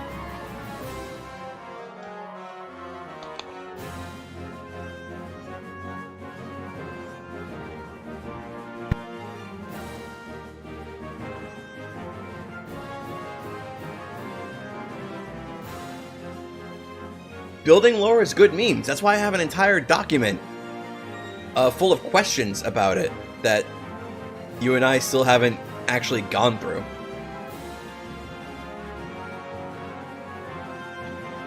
Or I mean, like, I guess you probably could have gone through it on your own by this point. It's been like a while since I wrote those up and sent them to you, or posted them rather. Going in the center of the room, you turn around and see Aho standing out in the corridor still, taking in the glorious sight of the yokai extermination room. 2 full documents, actually. Tomorrow? Okay. 2 full documents, actually. Let's talk the time after the stream. Well, we're gonna stop. I'm gonna stop around like 10:30ish, so yeah, we can do that. 2 pages? I can actually tell you how many pages. Okay, I'm gonna tell you quickly. I'm gonna find the documents and tell you quickly how many pages they are, and then we're gonna continue. So it's really just like questions about lore and world building stuff, mostly regarding the setting, not really the characters, because I figure stuff about the characters is gonna come out as the story progresses. So it's kind of pointless to ask those questions. So it was mostly questions about the setting, things like, how does the city of Zen work? What's the general culture of the city of Zen? What's the meta culture of the world that the city of Zen inhabits? Does the rest of the world have the same attitude towards things that the people of Zen do, or is it just unique to them? What the fuck is an install? What the fuck are internals? How do they work? What are those memes all about? Like stuff like that. It's not really like stuff that would be important to character lore, because again, like I said, I don't think that's a really good question to ask, because that's stuff that's going to come up in the story, most likely. And it's also not questions about the story or where it's going to go, because that's not, like, no. So I have two documents, one called Post Fantasy World Building Questions. This one is 13 pages long. And then I have a second document called Post Fantasy World Building Questions Addendum, which was a sort of follow-up to the first document. And that one is 8 pages long. So in total, like 21 pages.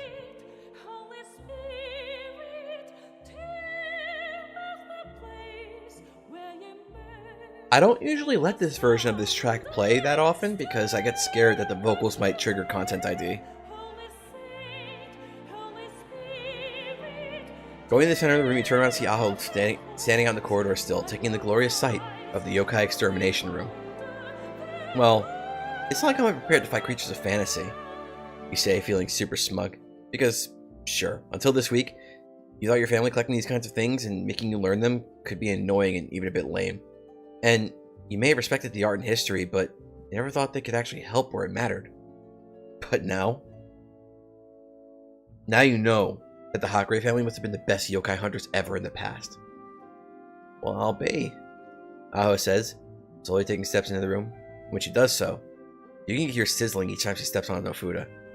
Actually, looking at the Yofuda she steps on, you can clearly see that they're burned. Scary, but taken in stride. Since it confirms two things you weren't sure of until now. That being, if the tools inside would definitely work on fantasy beings, that Aho is, indeed, stupidly strong. If the family kept doing stuff a Hakure is supposed to do, I didn't think they got so much for extermination alone. Aho says, poking at the baskets around, lifting their tops just enough to peer inside before removing her hand and letting them close themselves. But, Aho says loudly enough to draw your attention away from the desk that you were just about to sit down at. I'll say it again. I'm gonna stop you from going out and doing this if you want. Still think you shouldn't go alone, and really... Huh? Why is Aho looking outside the room? There really isn't anything as great as this room in this part of the shrine after all. Do they want to do this right now? Or even today? Aho's clutching the bottom trim of her raincoat as she asks you. You don't have to wait a second before you answer. You have to eventually go out if you're going to keep being the Shrine Maiden of Zen, and right now, best you don't delay for a moment. Oh, fuck. Okay. Welcome to literally the longest part of Chapter 4.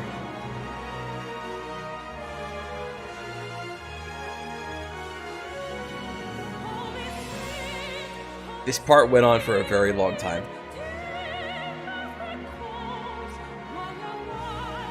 I'm not changing my mind, Aho, you tell the dragon, while you retrieve a stack of Ofuda and a bottle of sake from one of the baskets. What I'm supposed to do as Shrine Maiden? Continue to speak as you look around the room. There's supposed to be some incense around here somewhere. Fine, fine, Aho says as she continues stepping around the room, filling it with the sounds of paper shriveling up as she moves. You really hope it's just her being a dragon and not that all the Ofuda in the room are bad. I thought you were starting to get good at making them after all. And don't worry. Ah, there it is. The sticks are so small you always mistake them for needles by accident. If you're really okay with coming with me, there's no way anything should go wrong. but you still need something to light them up with. Oh yeah, the dumb mini furnaces! So you move towards the shredded basket. Make sure to keep talking to Aho. But it's gonna be really boring, so please don't complain about that, okay? Ha. Ha. I just watched you go about brushing the leaves off a shrine for hours before. Walking around with you ain't gonna be a chance in hell to be boring as that. At this point, Aho is standing over your shoulder as you rummage through the basket that's solely dedicated to all the mini furnaces your family has made over the generations. Seriously, one should be enough. What's even the point of having so many useless things when actual stoves and lighters exist? I don't know about that. Pick up the first furnace that still has a good shine to its center. Now, at least the shrine is a nice place to be. Zen's a big place, and I've got to walk far. You say absent-mindedly, but all the supplies you're bringing into a small pouch you made specifically for them. Turning away after filling the pouch with everything, you see Aho poking around still at the Yofuda on the walls, causing more and more to burn away. Hey! You exclaim, puffing out your cheeks in frustration. Don't keep touching those if you know you'll destroy them! Aho stops destroying your hard practice, looks at you dully. Huh? Do you care about these Yofuda? You think you can move them off after they're stuck on like this? She says while gesturing to all the Yofuda stuck everywhere in the room. And hey, they ain't even all that good. They don't have to be good! And yes, you're trying to defend these Yofudas. Is it wrong that you have some pride in your work?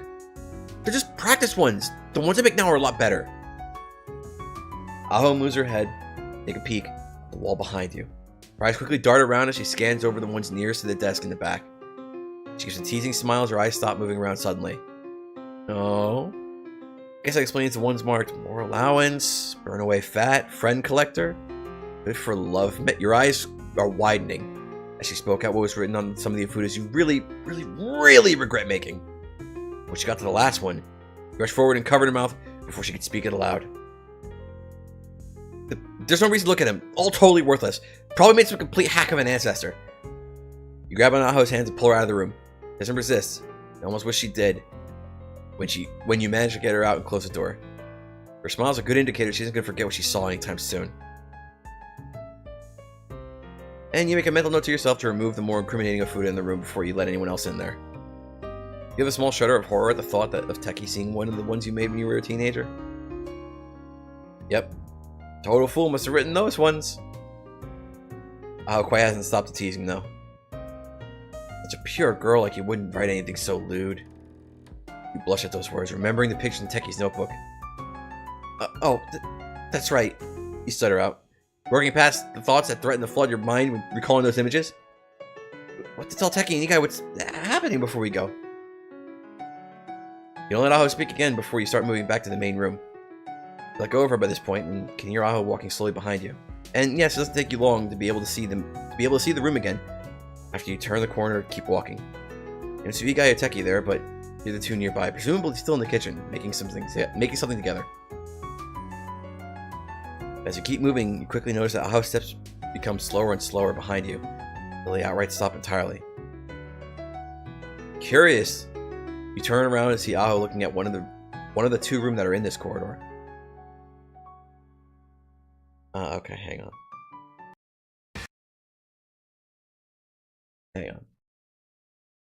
This is a meme that Bob has wanted me to do, so we got to do it.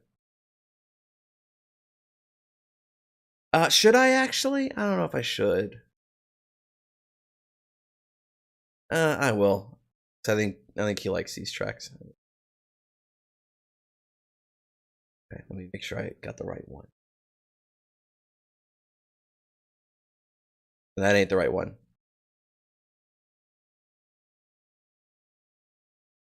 Sure, fine. Fine. Let me just lower that so it's not super loud. Okay. All right. Let me get here. There's a couple of tracks there's a couple of like pieces of music I've written thus far, like kind of inspired by Post Fantasy. And Bob has requested that like occasionally maybe I play them when we get to certain parts where they're like appropriate. This is a request from the author, okay? This isn't me showing off my music.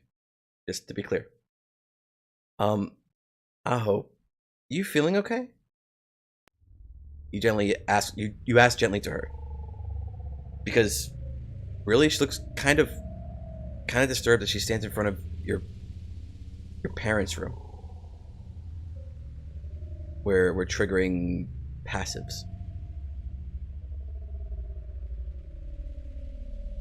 It's been a long time since you were in there. Such a dark place. It's really not even worth thinking about. So much so that you're glad when Aho's shadow moves to cover the door. Good. It's like it never even existed now. Aho moves back from the door space as the shadows envelop it. She seems really shocked at them moving, but it makes sense for them to move. The shadows are good for hiding things that shouldn't be there. Hey Aho, you okay? You ask, still worried about Aho staring at such a thing. Not good for you to look like that, you know? With a graceful smile on, you want to almost laugh at how funny it is seeing Aho be so surprised and scared. Hehe, come on Aho. You shouldn't look at things that aren't there. Whoa, huh? Why is Aho pulling you away so fast? Aho, what's wrong? You ask, as she almost acts like a bulldozer moving you into the main room. You move too slow, obviously, Aho says as she brings you almost out of the door of the shrine. I'm so serious about doing the shrine maiden stuff than just standing around like that? Aho huffs and crosses her arms, looking disappointed in you. Can't you at least be a little consistent? Sorry? You say, unsure of yourself, and sure, you were standing around, but you're not going to tell Aho why. If she heard it was because you were just thinking about Teki and those pictures, she'd never let you hear the end of it. Just like Youkai wouldn't let you hear the end of it if you left before talking to her. But don't go pushing me out of the door. There's still a little bit we have to do here first. You say, pointing towards the kitchen where laughter can be heard. It's a little upsetting that Aho would try to do something like this. You know, you told her you wanted to go talk to Youkai and Teki before you two left, and she should respect that decision. Aho, surprisingly enough, seems to be surprised at your outburst in size. She rubs her head as she looks away from you. Sorry, Miko. Was being a bit too excited to see in action was all. Aho looks at you sheepishly. Staying behind at the shrine while you went out before made me real interested in what you do. Seeing Aho looking almost embarrassed admitting the truth is kinda cute. She's shuffling in place and desperately trying to avoid your gaze. You can vaguely recall that night when you stayed at Tomo's place watching TV and mentioning something called a... What was it? Something that started with a G. Now you give up trying to recall what it's called. You do remember it's about the appeal of people acting two very different ways. Tomo was very happy to talk about it, and she did talk about it a lot. You guess you can see the appeal somewhat when you see Aho like this. It's fine, Aho, you say, finally speaking again. But I'm not making anyone feel like I'm abandoning them. Because that's the worst feeling in the world. And I still need to grab my bag. It's a bad idea to go around Zen without it. Oh, and that doesn't make you recall the time when you thought you could actually navigate Zen without a map and get lost for days on end. It's not like your sense of direction is terrible, just that Zen messes with it horribly. Aho just gives a slow nod before walking back to the Katatsu and sitting down cross-legged. It's odd seeing it. It's so odd seeing a dragon sitting down like a child who just got scolded. But even when looking like that, Aho's tongue doesn't lose any of its fire. You realize that she speaks again. I ain't gonna say anything about talking to Tech and the kid, but you really need your bag when you got me? You almost have to insult her from the thought. I ain't seeing how you need a thing from that thing. I can just move you about without a problem. A look in confusion, Aho waves her hand dismissively and continues speaking. I mean, you just fly around. Who needs a map or a phone or anything when you could do that? I think we could stop with this track because that little part, I thought that was going to be much longer.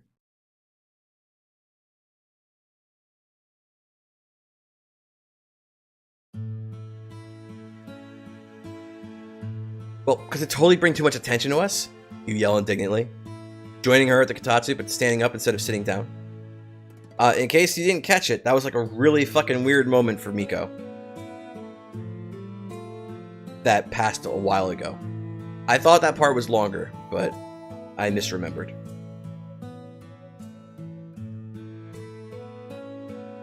Well, it's because it's totally bring too much attention to us, you yell indignantly, joining her at the Kotatsu, but standing up instead of sitting down. People would totally try to catch us, or shoot us, or any kind of horrible thing. Hang on, would they?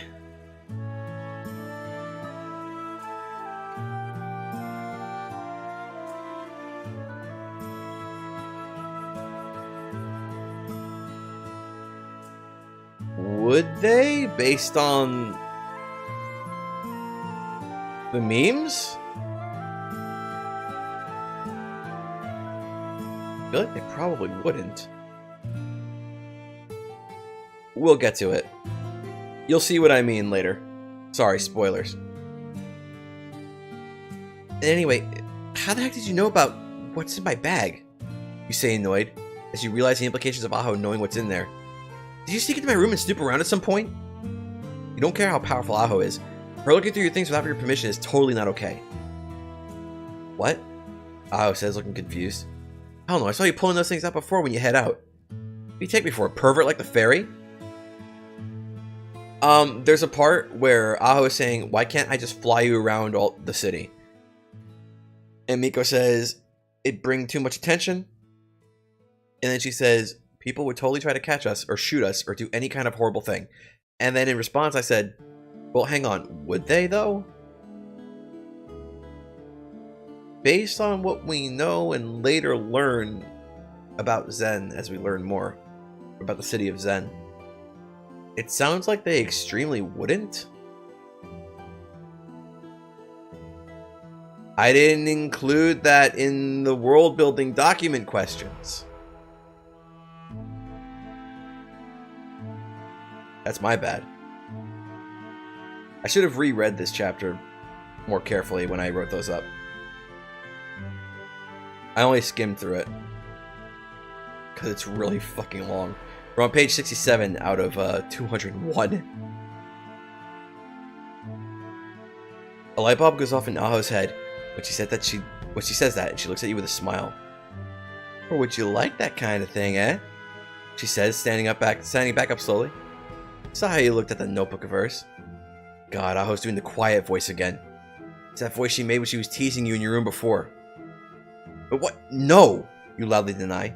Aho, don't say things like that, especially when people could just... Look, big sis! Big Eye exclaims as she runs out of the kitchen holding something white in her hand. Becky's showing me how to make these little white balls and she filled them with stuff, and they're so good! Just walk in on us. You say, trailing off in despair. Despair both because of exactly what you were worried about was going to happen, and because Teki somehow made even more sweets for Igai. I don't even think you have supplies for making mochi. How the heck did Teki make any? Aho at least has the decency to back away and stop talking once Igai comes back in the room. Teki soon follows out of the kitchen following Igai. Igai! Teki whines as she grabs the mochi out of Igai's hand. I told you we have to wait until they're cold. But they taste really good already, why should we wait? Igai says, whining as well. She tries to reach up and get the mochi back from Teki. Because they're so much better cold. So if you wait, you say with a loud voice, casting a harsh gaze onto the two. You won't be eating any more sweets, candies, or desserts until after dinner. But Big Sis, Teki said they're good for you. Igai speaks up, trying to defend her acceptance of the sweets. Yeah, totally fine to have. They're super tasty and they're totally good to eat. Teki follows up, confirming what Igai just said. Rub your forehead, feeling a headache coming on. To see just how proud the two of them are in their reasoning. Teki, Igai, because they taste good doesn't mean they're good for you. You say, trying to keep the anger out of your voice. Such a simple thing. How isn't that in Teki's notebook? And why the heck did Igai think it's okay to have more sweets when you already told her not to? Oh, come on, Miko. Aho chimes in. Don't get too angry at him. You wrong start yelling at him right before you went out. What am I supposed to tell him? You ask, turning to Aho. Hours afterwards? Seriously, does Aho think you should be waiting until after you come back to tell the two that they shouldn't be eating sweets and desserts at this hour? I mean, yeah? Aho says without care, while your mouth goes agape in shock. What are you looking so surprised about? We're yokai. I think we're gonna be getting fat or something from eating human stuff. That doesn't matter! You cry out. Even if it won't affect your health, it'll totally ruin your taste. Having sugar all the time will make everything else taste worse. I think Aho even like tea with a mentality like that. You and Aho turn away from each other. Look at Teki, who's decided it was a good idea to get everyone's attention. Though she does look like she's regretting it somewhat. Wait. Oh, Teki. You're, going somewhere, Miko? Oh, great. Oh, Igai and Teki are looking at you with those big eyes. Won't work, though. You're still gonna have to go out. But, God, it's gonna hurt your heart too much. Well, you turn away from their gaze and scratch the back of your head as you try to think of a good way to word this. I've got certain responsibilities as the Hakure Shrine Maiden.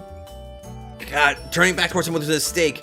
Teki's wings are fluttering nervously as you speak, and Igai looks like she's about to explode. You turn towards Aho, hoping to communicate through your expression alone that you'd really like her help, but she just looks at you with a smile and gives a shrug.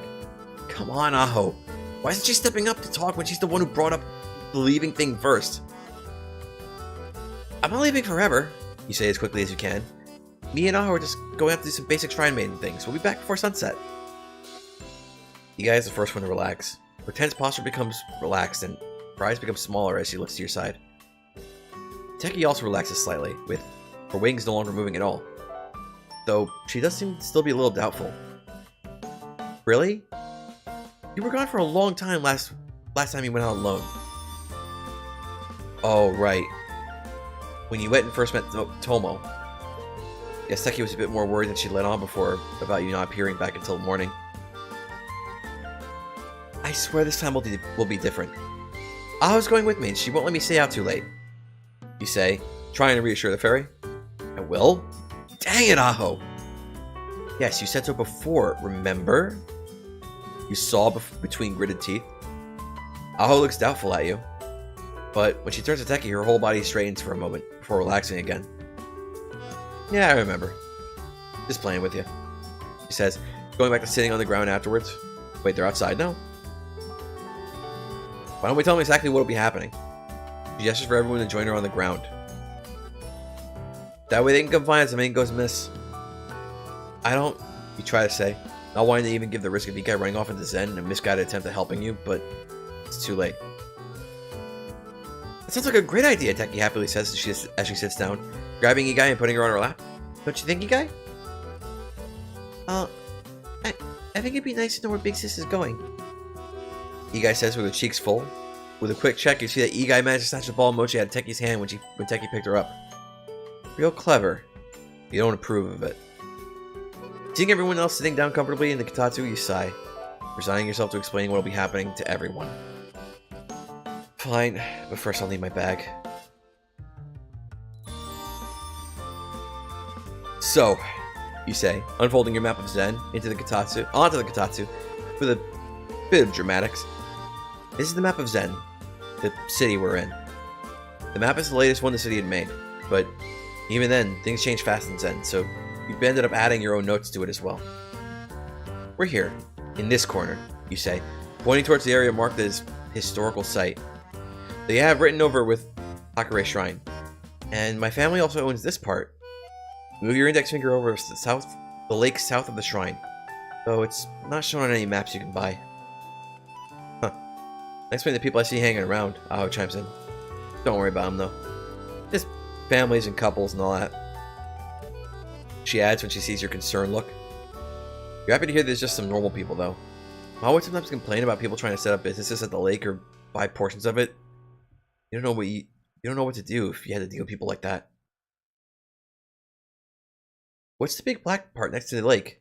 Teki asks, putting her hand on the map and pointing towards the large dome next to the lake.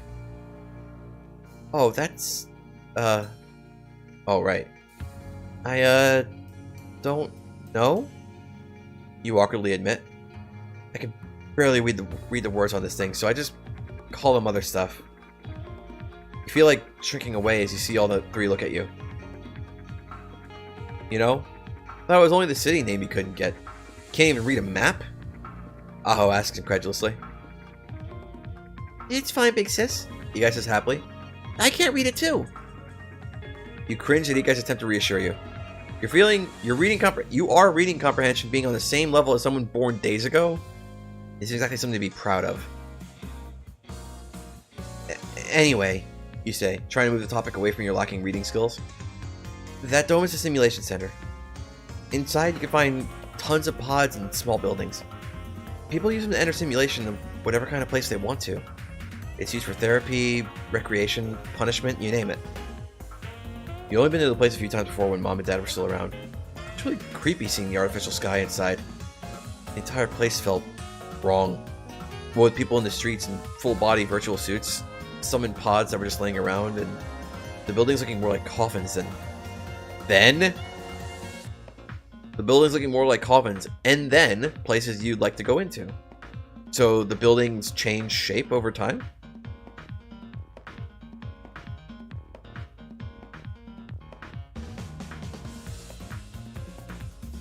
I really don't actually go inside the place.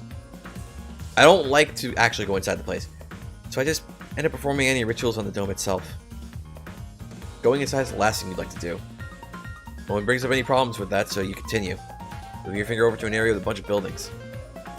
This, you say tapping your finger, where Touhou is living. Zen is supposed to be building new houses, businesses, and other such things there. And there's a but, ain't there? Aho asks, when you pause for a second. Yeah, you say, shrugging your shoulders. I don't know why, but no one ever moves there. Barely any people around, and no matter how many buildings are made, no one moves in. I've got no idea why the city keeps trying.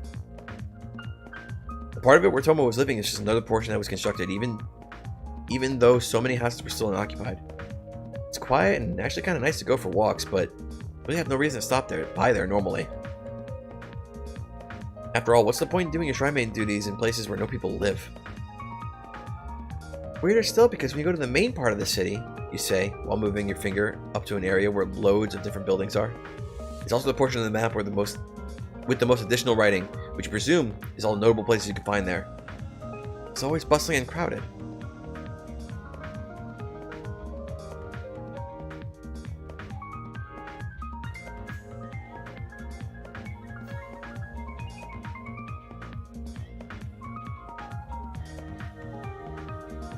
Again, this is another one of those ones where it's like you've split it. It's split up weird, just like the last line where I pointed that out.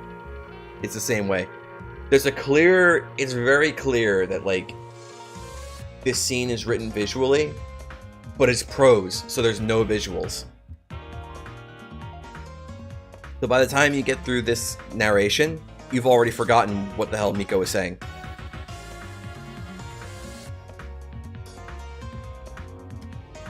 Like, I would just move this whole part up here with the rest of the line, so, you know, the line could be whole.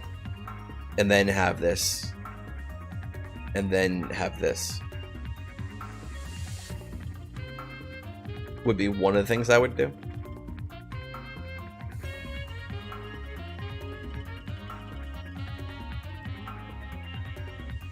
Or, you can cut this line after because, and take this part and move it over here.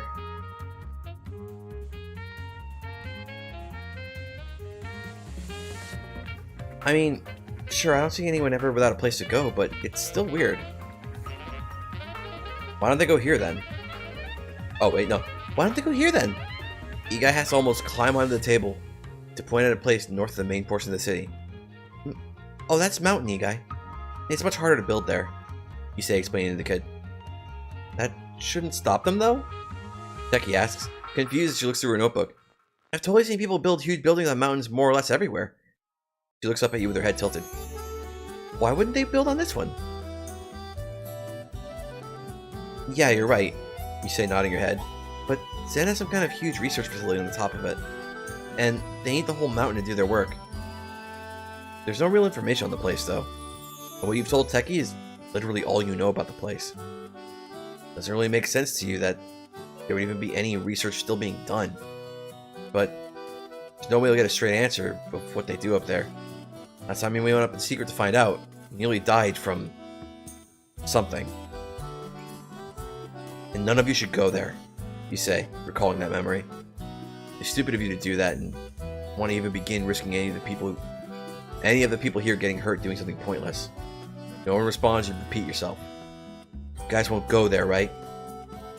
You say, with as much force as you can, hoping to impart the gravitas of your command. Surprisingly, everyone nods in agreement. Even Aho. Good, you say. Glad to see them agree. How about this place, though? Aho says, breaking the silence, pointing towards a place to the left of where Tomo is. So many different symbols screaming about danger that it's amazing you can even make out the hill they're covering. It's all these danger marks and parts the mountain ain't got. Going here? This is awkward. Yeah, we're gonna be going there too. We're gonna be going there. You're a bit quietly. Oh, drags out in exaggerated surprise. You're saying you're fine with going to a place marked down like a valley of death, but you ain't okay with going to a mountain? Despite the way Aho says it, you can tell she's concerned about you two going to the place. Well, it's a place filled with toxins. See Aho's eyes widen in surprise and her mouth start opening to object. You quickly continue. But it's really safe if you know where to go, and there's some people living there too. I've tried to convince them to leave, but he insists on staying, so my family goes there to give them blessings. You trail off. It's definitely the most dangerous area where you regularly go, but you know how to move around fine. Your mom took you there before, and your entire family line has been going there for generations, and you like the family there. They're the only ones who are ever happy to see you in uniform. How the heck do you even get there, though? How doesn't quite see things your way, though. As she angrily slams a hand on the table, because about teching you gotta jump slightly. Ain't blind to the giant barrier they got surrounding the place. What, don't tell me you've been sneaking into places you weren't this entire time. You can only look away in response. Is it a bad thing that Big Sis does that? Youkai asks.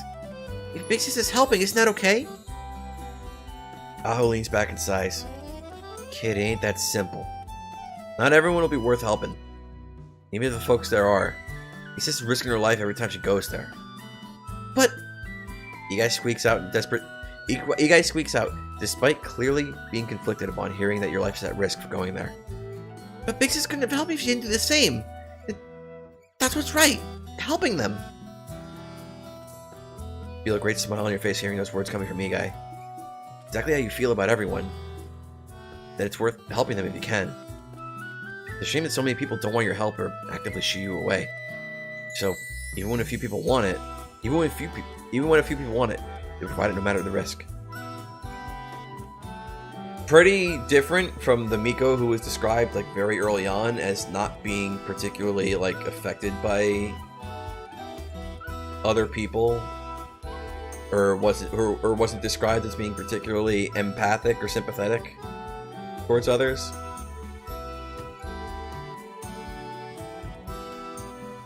I remember that from the prologue.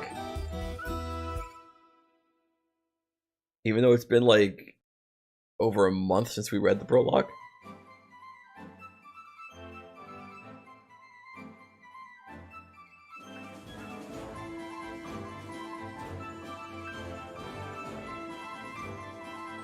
Feel a great smile on your face hearing those words coming from me, Guy.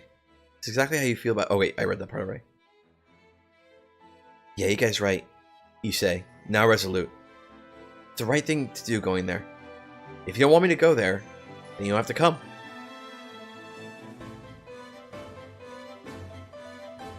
Aho doesn't initially react, but instead closes her eyes and mulls things over in her head. For what feels like an eternity, she speaks. Screw it, Aho says, throwing up a hand like she's tossing her cares behind her. You've been doing it for years, you'd probably be fine doing it again. Maybe even better because you have me. Thanks, Aho. I appreciate you trusting me. Your feels, it's necessarily that you tell her that. What the fuck? Your feels, possessive it's, necessarily that you tell her that. Oh no. Like every way it could have gone wrong to write that sentence. Like this is Murphy's Law, the sentence. Like everything that could have went wrong here is exactly what went wrong here.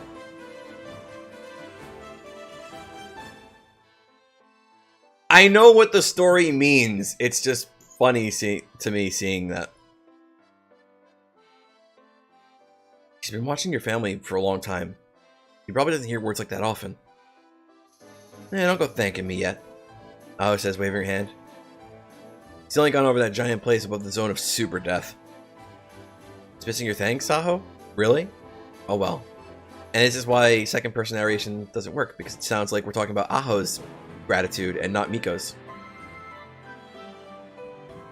And I only know it's Miko's gratitude because Miko just thanked her, that's the context, and I know that this is second person narration.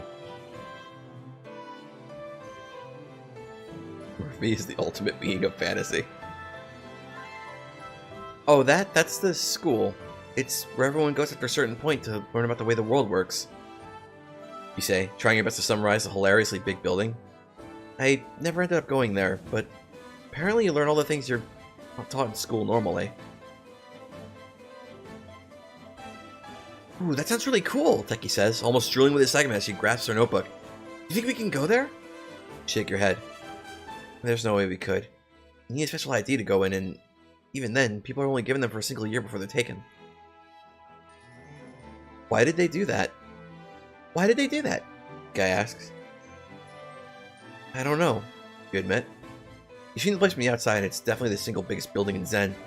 It's so big, in fact, that it nearly eclipses the entirety of the area your family owns.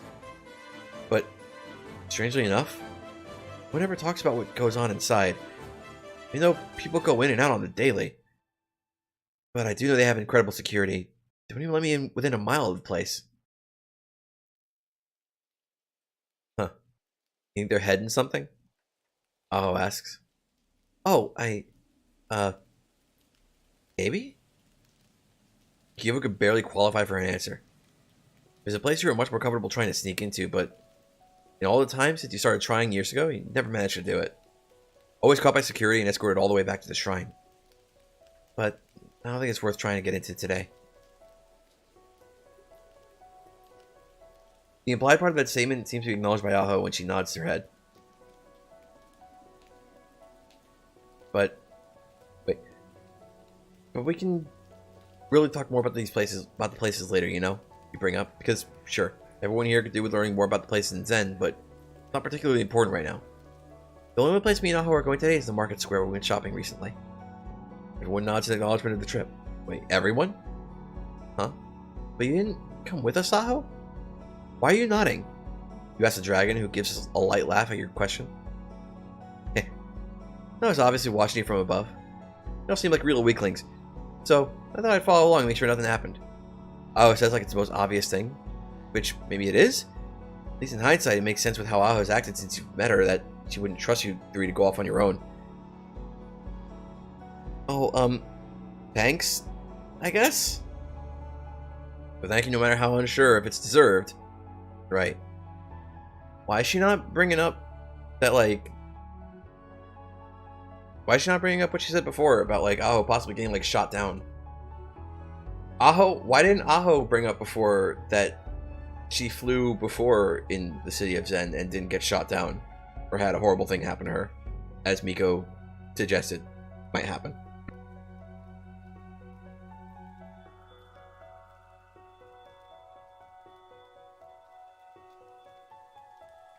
No problem. Well, you say, rolling up the map and putting it back into your bag. That's about everything for now. Miyaho will be hitting the market square, then the simulation center, then the simulation center, some buildings in the main portion of Zen, before finishing with the toxic zone. Turn to Teki. Teki, while me and Aho are gone, it'll be up to you to take care of Igai, which after recent events does not leave you with anything good to think about. But please, don't show her anything inappropriate or feed her any kind before we get back, you say, almost pleading. Don't forget to check your rules often, got it? Aho says when standing up. Got them written down for a reason. Okay, Teki says, flying up with Igai in her arms initially before putting Igai on her shoulders. Igai looks happy to be riding on Teki's shoulders as she smiles brightly. Say goodbye to Aho and Miko, Igai. Bye, big sis. Bye, Miss Dragon. Igai says, waving the two of you as you move away from the childish pair towards the outside. You have the Gohei sitting next to the entrance as you move past. Bye, you two. Take your time and enjoy yourselves. Wait, no, bye, you two. Take your time and enjoy yourselves, Teki says as you and Aho finally leave the shrine. Take your steps outside. Bright sun still shines high in the sky. Touhou stands in front of you looking forward at the lake. Join her side and look out as well. For a few moments, you simply enjoy the sight. This place that both of you call home. Just wish you can call Zen home too. So, Aho says, interrupting the silence. Where are we going again? Take the map out again, do a double check before you head off. Well, first we'll go down that way before... Should we really be going here? Aho asks, looking around. Where the shrine grounds feel alive with all the grass and greenery that grows there unimpeded, where you and Aho are right now is the exact opposite. Laid out as plain brown bricks, a pinwheel pattern. They're made into many small thin paths that lead to equally thin buildings. In fact, the buildings aren't any bigger than the shed at the shrine grounds. They don't even have any windows or features to make them distinguishable from one another. The only way to tell them apart from each other is by a single color which each is painted. Well, no, you admit, as you continue to move quickly through the place, hoping no one spots you two. What the hell are we doing here? Aho whispers angrily at you. Hop around like bunnies ain't how a drat. And we're activating the fragment. Put a hand over Aho's mouth to silence her. At the same time, use the fragment to pull the shadows around you. Pull the shadows around over you two as a group of people leave one of the nearby pink buildings. The clothes they wear are simple business stuff, with the only thing being perhaps odd is them being the same pink as the building. Waiting until they pass and a moment longer to make sure that things are safe. You let go of the shadows, not a breath you hadn't realized you were holding in. Aho pushes her hand off of your hand off of her mouth. It hides it from dumb old humans, he says past closed teeth. Because these guys work directly for the government, you say, back at Aho, with the same intensity she spoke to you with. The government officials are supposed to be here. Why did she bother with this? Even Rumia knows that this doesn't hide her. Like, even Rumia knows that covering herself in darkness makes her easier to spot. Or she should.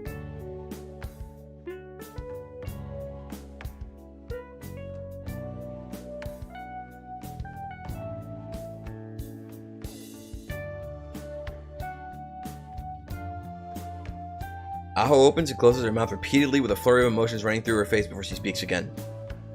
Why the hell are we here? Aho barely managing to stop herself from outright shouting when she says that. You at least have the decency to look away when you answer.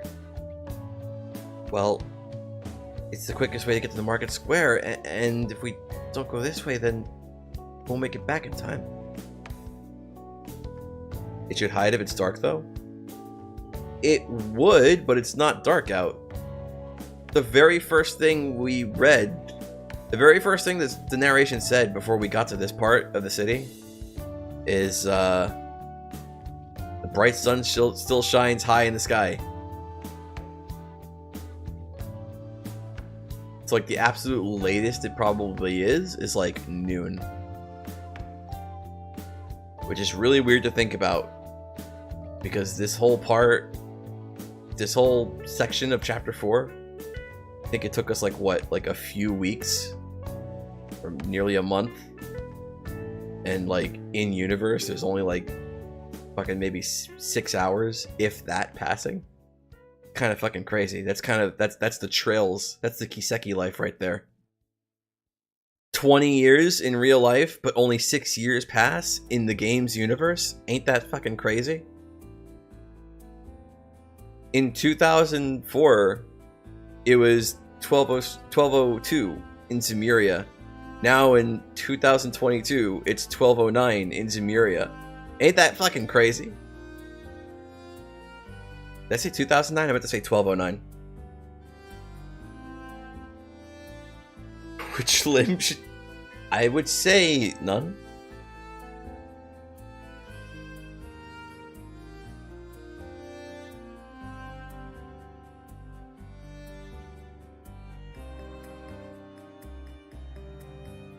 Slap. Yow. You quietly shout more so in surprise, then pain. So she was surprised first, and then in pain. When you feel a hand impact the back of your head. You damn dope! Aho hisses. But when you promised second the kid would be back so soon, you weren't saying that with such a stupid plan in mind. Aho takes a map from your hands, wriggling it up. With her other hand, she picks you up and slugs you over her shoulder. Oh, what are you? Shut up, Miko. Aho says. She starts to move in a sprint. Just cover us with those shadows if you got it.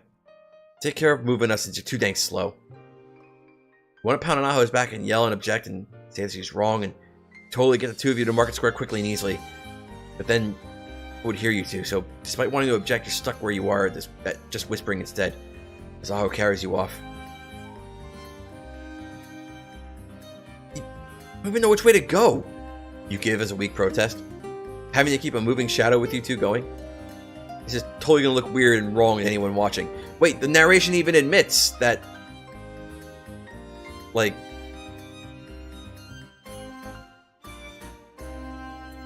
Miko is even saying here that it's like, wait, why am I even doing this?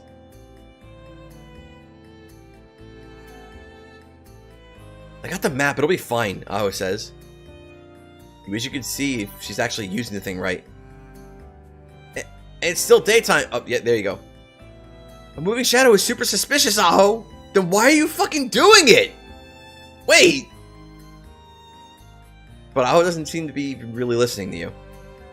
Okay, so then we go right. But all this place all look the same even. Aho grumbles. Well, Aho is moving with ease, having a very hard time keeping the darkness moving with you two. It's like pulling a fabric further and further along until it breaks. When it does, you need to pull new shadows from darkness and reform it. Then a thought hits you. But if you use the darkness that you and Aho are casting as you move. Working off that idea, you call upon the shadows you and Aho cast to create your newest barrier of darkness. The time when you do so, feel that same pull on the darkness as it moves. As instead it moves along with you. Aho, please stop this, you beg, even after solving one problem now. People are going to see the moving shadow and we're going to get caught. Shouldn't have went into the rain, it seems, since you missed something. It turns out Miko knows that covering them in shadow is like pointless and making them extremely noticeable, but she's just doing it anyway. Like, as far as the story is concerned, that's actually what's happening.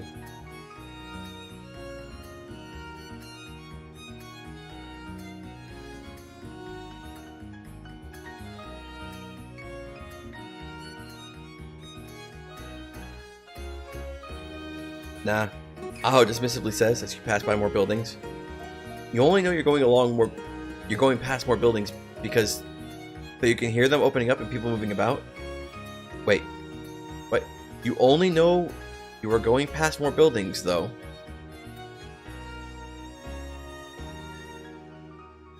Oh, it's one of these Nile read those. Never mind. You only know you're going past more buildings because you can hear them opening up and people moving about. You're totally getting caught right now.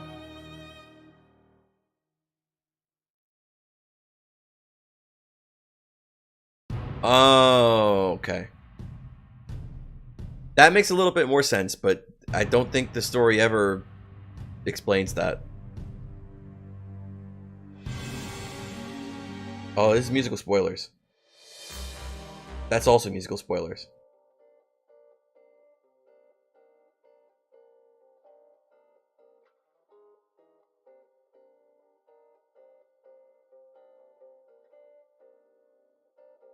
That's a rewrite for, I mean, if no one sees us, they're not going to connect it back to us, you know? Oh, wait, Aho just did... But, I mean...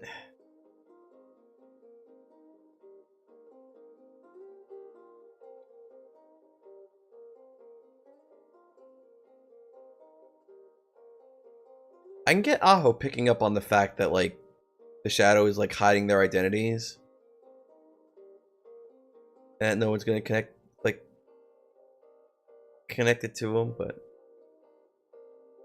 you still love that there's literally a track in the second chapter called Conspiracy. Oh wait, hang on, you mean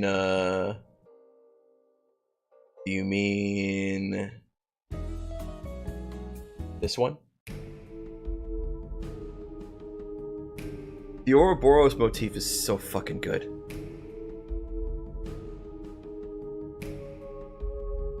A little snap too.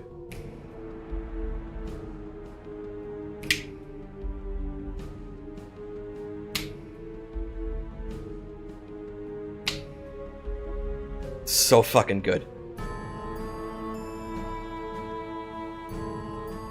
Oh. Huh. That's not wrong per se, but still.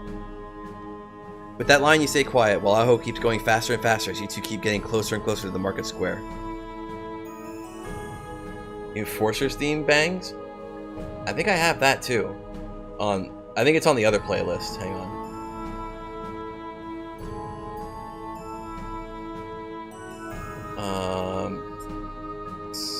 Here it is.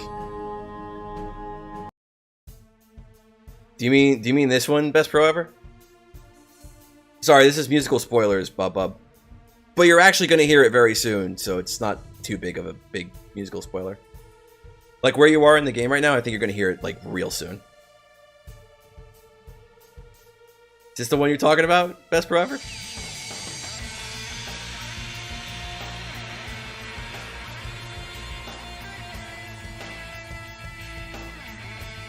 McBurn? Oh, I know what you're talking about. You realize that that track is just the super arranged version of this track. It's not actually a special theme. It's just an arrangement of this track that's existed for like years. Really good use of it though. I don't have the super arrange I don't have that album, so I don't have that track. You know, okay. Well, no, I felt like I had to say because I found out during the Tokyo Xanadu stream you were not aware of the fact that like Unfathomed Force is actually an Azure track instead of a Cold Steel track.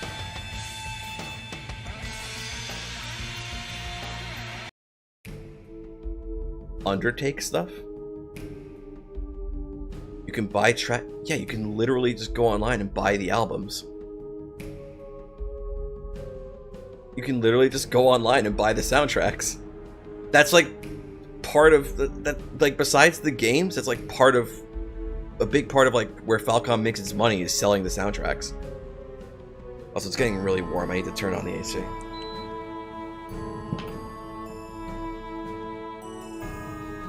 I'm gonna let this one play out because like Bob requested it. Not really, but kinda. See, because this part here makes it sound like Miko hadn't considered the fact that covering themselves in shadow is hiding who they are. Like, Aho had to point that out to her. But she was doing it despite not, like... I don't know, this part reads weird. But Aho doesn't keep silent, even though that'd be a good idea. Especially when it sounds like a variety army? What the fuck is a variety army? Especially when it sounds like a variety army of people now moving about. They said this place was owned by the Gov or something, right? So why the heck are you so scared of them? And they no one's letting you keep the shrine as is? Is it weird that you're hearing more and more voices and people shouting as you're... Is it weird that as you're hearing more and more voices and people shouting, you're feeling less and less nervous?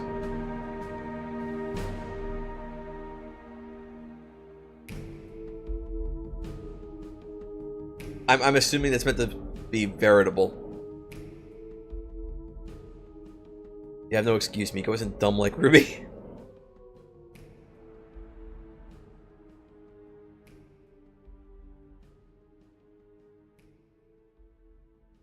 That's true.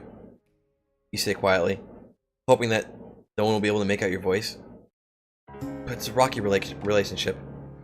They don't like us Hakure for some reason. Dad used to say the only reason the government owned the land near us was so they can keep a close eye on us. Weird. Is Aho moving differently now? I think she almost started wobbling for a second before things go back to normal.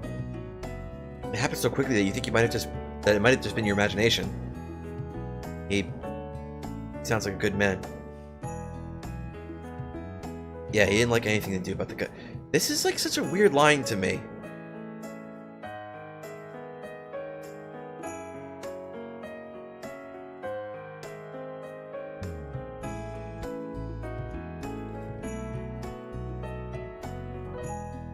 This is such... This kind of stuck out at me the first time I read this. And it still seems extremely weird to me.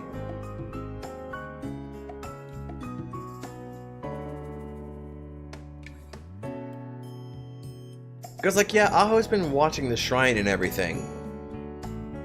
So she'd probably know about Miko's dad just as much as she knows about Miko. Right? But, like...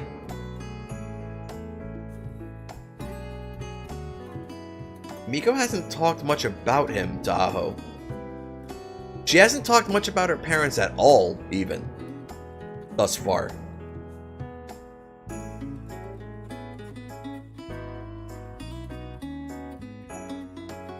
So it seems like a weird thing for Aho to say in response to not having heard very much.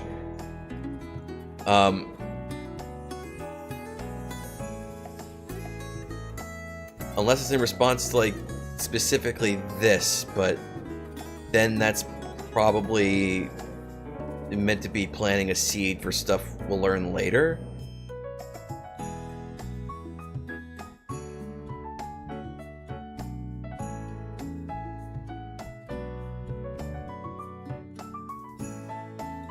Because then if that's the case, and this implies that Aho has been watching the whole city, or as much as she could,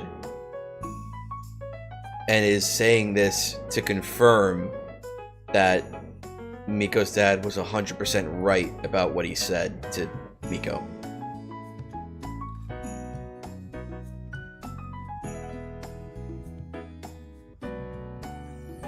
Huh. It's a thing we'll learn about later. It's not bad writing. This is actually planned. Not entirely a correct guess, but very close. Bro, I just fucking realized I'm conspiracy boarding right now. This is the way... Okay. So remember how I told you that I can't do conspiracy board shit like you do because I just can't engage in induction that well? Like, I can't just throw a whole bunch of shit at the wall and just, like, see what sticks. Unless it's, like, literally as a joke, then I throw, like, literally everything that doesn't make any sense. And, like, I just don't give a shit. Like, I don't put any stock in it whatsoever. This is what I'm talking about. When I talk about how, like, my brain makes predictions and tries to see into the future. Like, this is one of those things where it's like, I see some weird... Because especially when you're telling me this is intentional, I'm seeing this weird connection here. Because, like, it's like, okay, hang on. This seems like a weird thing. So if it means something, what could it mean? And if we go back to this line, because that's what it's being said in response to, what is Aho trying to tell us? Like, those are the questions and the way my brain asks them. It's very different from how you conspiracy board with trails, but that's I'm doing the same thing right now as I try to understand this line. Anyway, he sounds like a good man. Yeah, he didn't like anything to do about the government. I see. Huh. Really just want to twist your back and see Aho's face right now, because she's talking very strangely, slowly, and with a good degree of uncertain presence in her voice. Hey, Aho. Are you alright? The dragon doesn't respond as she makes a sharp turn left. The ground suddenly gives way underneath you two when she does. You see what must be at least a 5-meter concrete cliff that the two of you must have been running on moments ago. You keep in a loud scream as Aho keeps tight hold of you as she falls down, with the voices having been following you since Aho started running, quickly fading away. As you two land on the ground, you dismiss the shadows following you, out of fright alone. The small cover of bushes you pass through on your way down help hide you two from anyone who might be looking down right now. Aho keeps still for a moment before taking you off her shoulder and putting you down before shoveling the map back in your hands. You're right, she says, not facing you. Ain't got an idea where the heck to go now. Couldn't read that map worth a damn. That's a problem. She turns back, glaring at you. You happy hearing that? Oh. I suddenly feel a bit bad for trying to force Aho to talk about that. She's trying to read the map that she hadn't used before and carry it at the same time, and there's you complaining on her back. No, of course not. Say quickly. I'm sorry, I didn't mean to... Shut up! Aho says with bitter contempt as she walks away from you. Just say which way to go, Miko. So see, now that I'm thinking about that line, and now that you've said that, like, it's intentional, now I'm thinking that this is all posturing from Aho. She's trying to get Miko to not ask questions. And it works because Miko is like a little too gutless when it comes to Aho.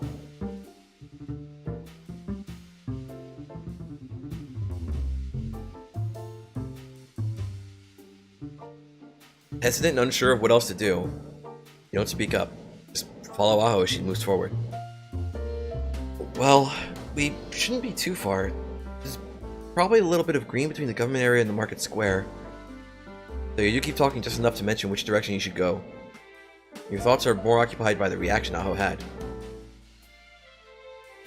You like Aho? I do too. I like Aho a lot, which is why I was shocked when you didn't like Agate in Trails in the Sky at first.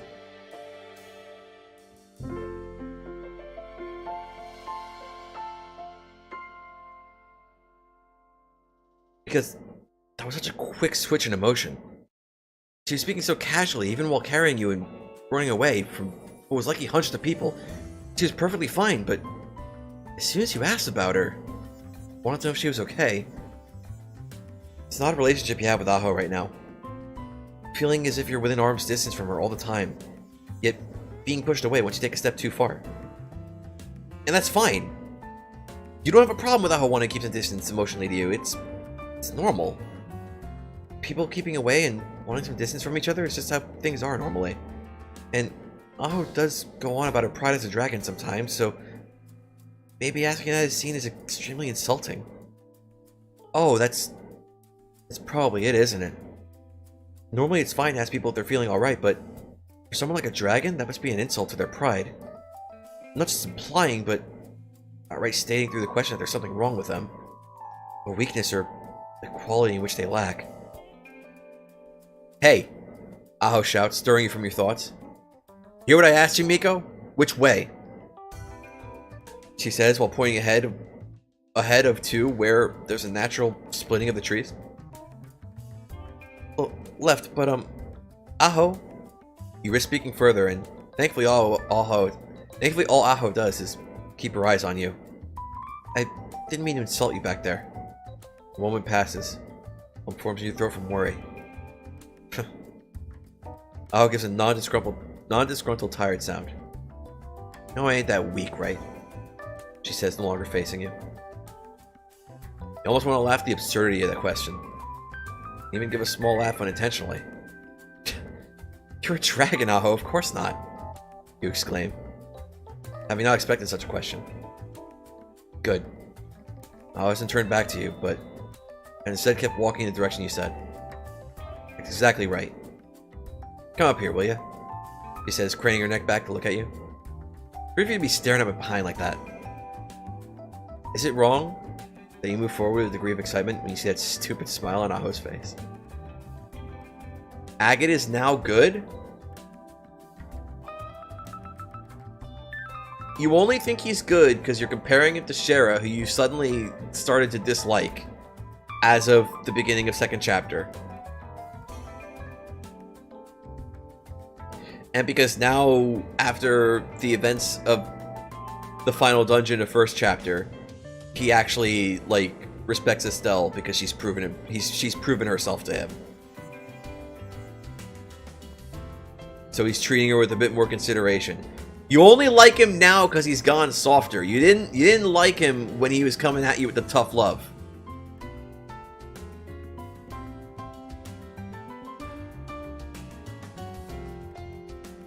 Well, that's not the right way to put that. You didn't like him when he was being blunt. That's the more accurate way to state that.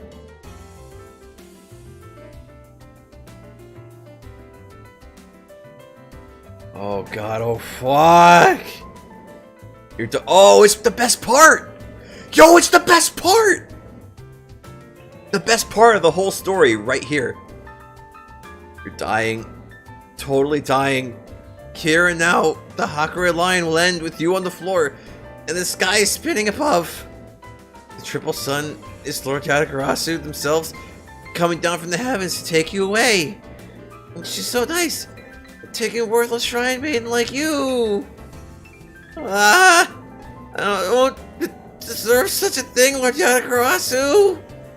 You cry out, closing your eyes, feeling the weight of guilt upon you. Holy shit, Miko. Aho is hopelessly pulling on your sleeves, trying to get you off the floor. You had 2 sips of sake. Stop crying already and get on up. You got everyone staring at us. Ah!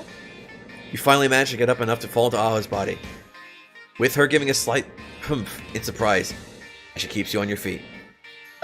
I'm sorry, Aho. Please don't leave me. You put yourself further into Aho's grasp as you cry and whine even louder. You don't want Aho to leave you too.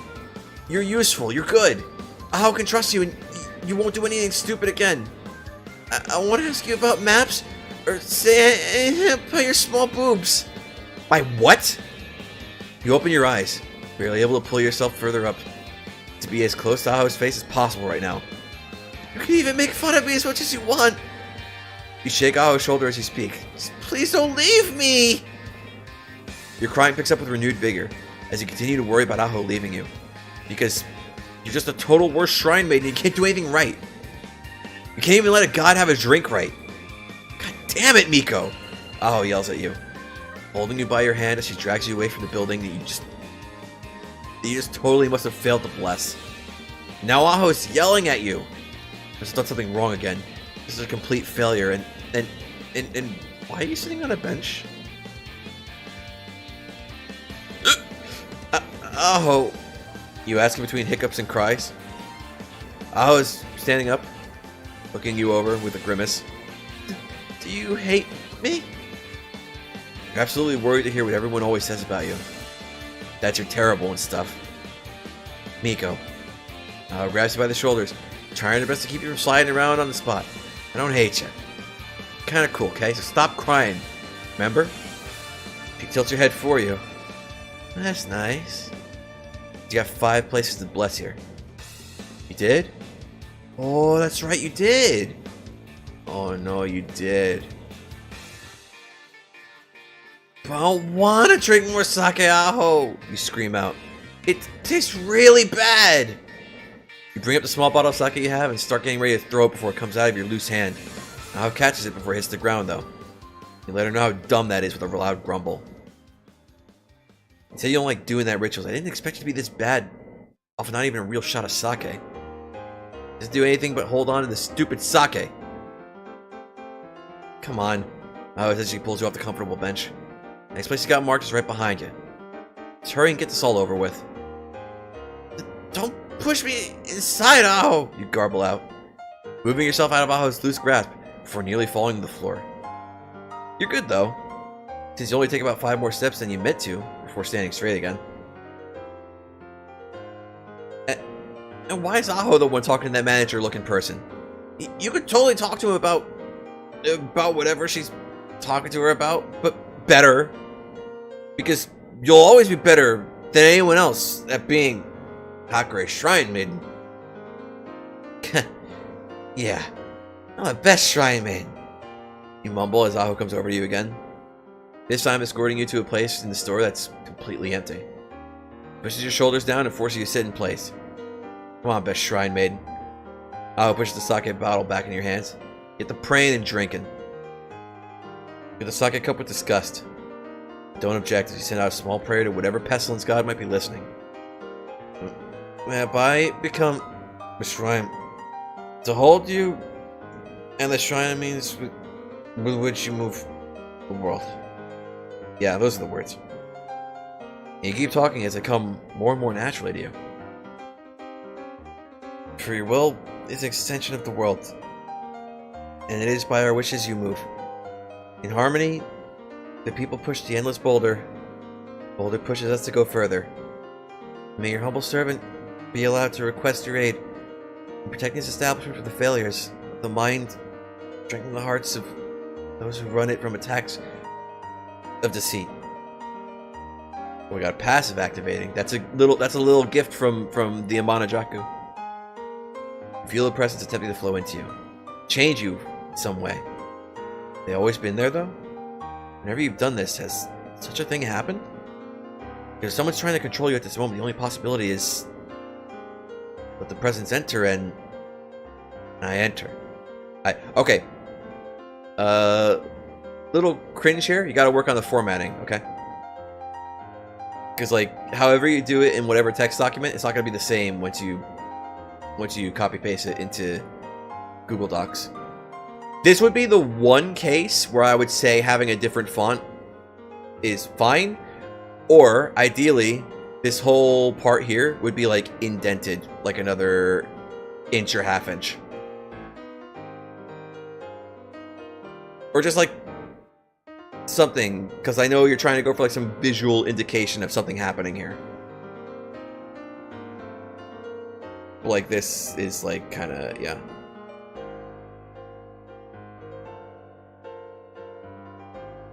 That's more of a presentation thing. That's not really like a grammar or spelling or story content thing. And I enter. Take another sip of the sake. Glad to be back again. Girl's definitely doing something right if her prayers are actually getting me to come back, even like this.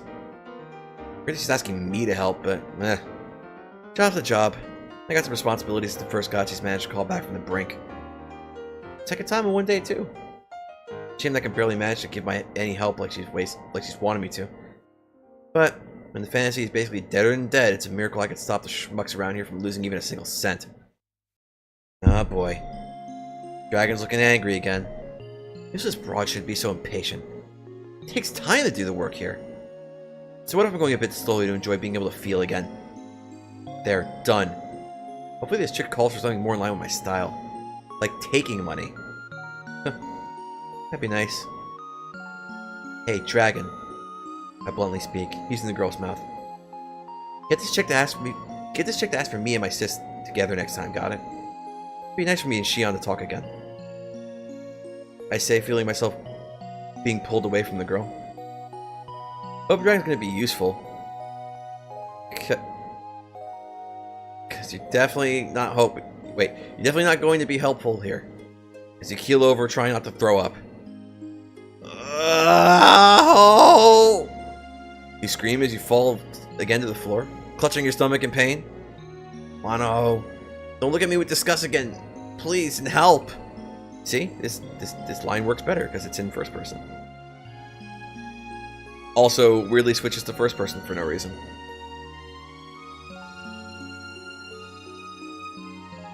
It feels so nice to finally be standing on some ground that's natural. Drunk Miko is like the best part of the whole story so far. Not gonna lie. There's also a hypothetical part that Bob wrote up in the Discord server because like I needed help drawing a particular character. That was some good memes too. Feels nice to finally be standing on some ground that's natural. That's what you think when you step on the grassy terrain you and Aho are now crossing. Ah, it feels so nice here. You shout out while stretching your arms in the air. How the hell can you move like that? Aho doesn't seem to appreciate the place as much as you do. You're more drunk than I thought possible for someone after a single bottle of sake. How the hell are you standing right now? Aho exclaims, gesturing to you, like you're some kind of freak of nature. Well... You trail off, looking for the answer. I don't exactly know. I think it's because of some medicine my mom used to give me when I was younger. Yeah, those pills tasted horrible. But apparently, they were something that came from the center and were supposed to help with processing poisons. Mom was worried you were going to be permanently hurt drinking sake so often, so she snuck you some to have some help in the future. Yo, she went fishing. She got those pearl glass fish. Sorry, that's a spoiler. You know what I'm talking. You're gonna know what I'm talking about later, Bob. Don't worry about it.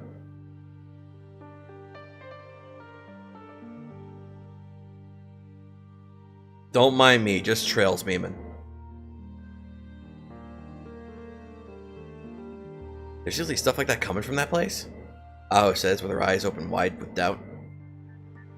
Yeah, though, that's more or less the only thing I ever got from that place. Conversation dies out after that, but does pick back up without any prompting or taking much time. So, why the heck ain't this place covered with buildings too? Well, you know how I've only just left the shrine grounds and entered the only real patch of green marked on your map. Certainly is an oddity. Technology field and industrialized Zen to have a place so natural. So Aho's question isn't unwarranted. The center decreed at some point in the past that people needed at least somewhere where, and I quote, grass still grows naturally without the aid of humans. The objective area is what you call the nicest area of Zen, in all honesty. Separated from the artificiality of the rest of Zen. Plants that grow here are few and far between, but nevertheless are nice. Sure, it's mostly grass with just 1 or 5 trees in few at all times, but those things are more valuable than any medicine or food you could buy in populated parts of Zen. Reminds me of the shrine, and because of that, I'd like to take a slow walk through this place when you cross through it. Huh. Didn't think humans would decide in this day and age to actually respect the natural order of things. Aho brushes her hand against the bark of a nearby tree as she speaks. They don't, you say, as you continue moving. Glance between Aho and the map and the path ahead of you as you keep walking. It's only mandated because it somehow fits with the law. Fits into the law. You should reach the dome quickest if you go right, you think? Hey, you can at least wait up for me. Aho calls out as she rushes back to your side. What the hell is this law you mentioned? Because he ain't making it sound like a normal follow this or get punished kind of things. Jump down a small incline as you keep moving. Remember the times when you didn't know about how bumpy the protected area was and fell in the ditches all the time? It's definitely where you got hurt the most when you were a kid. You're right, it's... Turn away from the map to better address Aho. It's called the law because it's supposedly the way of the proper world. Yeah, they ain't help know what it means. Aho's complaint is totally valid. But all you can give as a response is a shrug. Sorry, but that's all I'm allowed to know about. If I wanted to know more, I have had to attend to the school. You look away to make sure you're still going in the right direction. You see the dome getting bigger and bigger, so you're definitely getting closer. Let me guess. That's all you know about the school too, right? Aho rolls her eyes as to give you another shrug and nod. Of course, you've been living in this place your whole life. You don't know a thing that everybody else knows. Hey! You exclaim, snapping your head towards Aho. It's like I didn't try to learn. Whenever I tried to ask anyone, no matter who they were, they'd avoid the topic. Oh fuck, that's making me laugh now. That's making me a new... Okay. There's a new part. It's not even a new part. It was a new side story chapter, which we'll read later. Maybe not on this stream, but we'll read at some point. And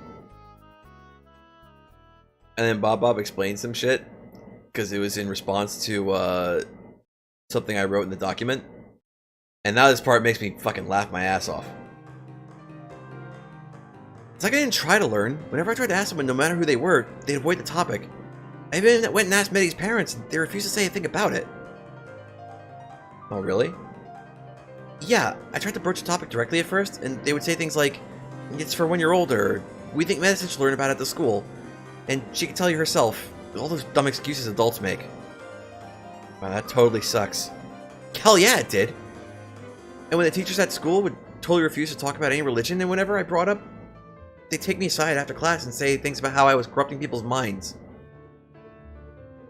Can't believe that. Neither could I. I tried to bring up how my mom and dad were totally good examples of how untrue that was, and bang. Ow, ow, ow, ow, ow, ow, ow, ow, ow. You hold your head in pain after running directly into something ahead of you. You're so stupid for hitting something like this, even stupider because you knew it was coming up. You've made this trip tons of times before, and ha, you really did miss the thing. And I was laughing at you. Which isn't unwarranted, but you can definitely do without. Looking at Aho's responses to everything Miko's saying, she was fucking waiting. Yeah, this is another one of those things where it's like, I think you were thinking of this scene visually. Because reading this again, it's like, I can see Aho like looking over at Miko. And like every so often, she just kind of like glances to the left or like glances to the right, whichever direction the dome is in, for her. And she's just like giving like these little non-responses to pretend like she's listening to Miko, while she watches like Miko get closer and closer to the building, just waiting for her to walk into it while she's bitching and moaning. We've had so many, and the reason I'm saying that is because we've had so many parts where it's like, it's clear that you're thinking visually when you write this. So that seems to be what's going on in this scene. It seems like that's probably something Aho is doing. It's just not being described happening.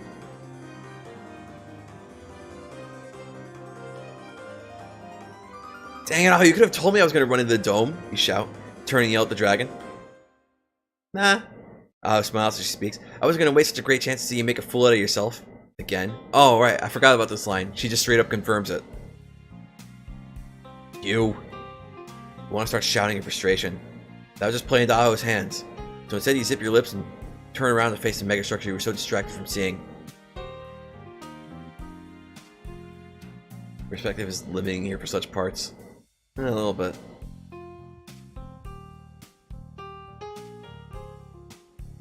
See,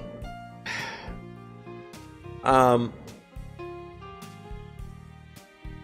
not gonna. Okay. I was gonna say a situation in which this would work, where you wouldn't have to worry about that kind of thing, but I don't want to talk about that, unless you want to. But I don't want to talk about that because it doesn't make sense to talk about at this juncture.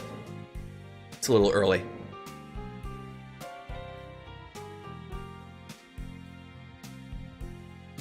Which is horribly embarrassing, because the thing is so tall, and when you're up against it like this, the dome is so big that you could probably see the thing from space. It's the second largest single structure in all of Zen, standing at a third or maybe even a fourth the height of the school. It's entirely made up of black triangle pieces that block any view of what's occurring on the inside.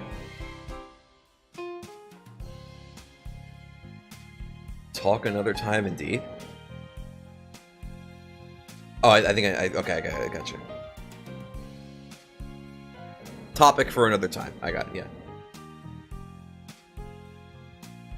Or maybe like just like off stream and whatever, yeah. It's entirely made of black triangle pieces that block any view of what's occurring on the inside. Rest your ear against the structure, you hear the low hum of electricity coursing through the object. Weird seeing this shite up so close up.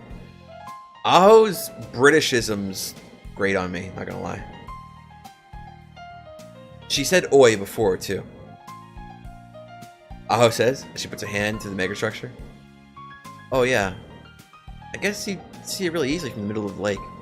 You mumble as you bend down and get your bag off your back. Get out your go-ahead from inside. It having been sticking out from the top while you were carrying it around. Bit of a beat-up thing. Scratches on the handle and paper a little worn from where... More worn from where than it should be. But it served you well. Didn't mean to be Brit. You're constantly making Aho British. What are you talking about? Meanwhile, like, if I ever wrote Aho, like, it'd be hard not to just make her Southern.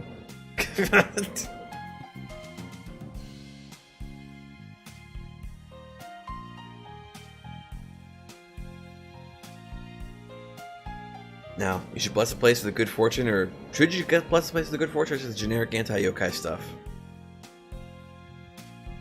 Whoosh. Jump up as you hear the sounds of flames rush through the air. Turning quickly, you can see Aho's hood and sleeves have turned to fire, and she's concentrated said fire into stream impacting on the dome. What?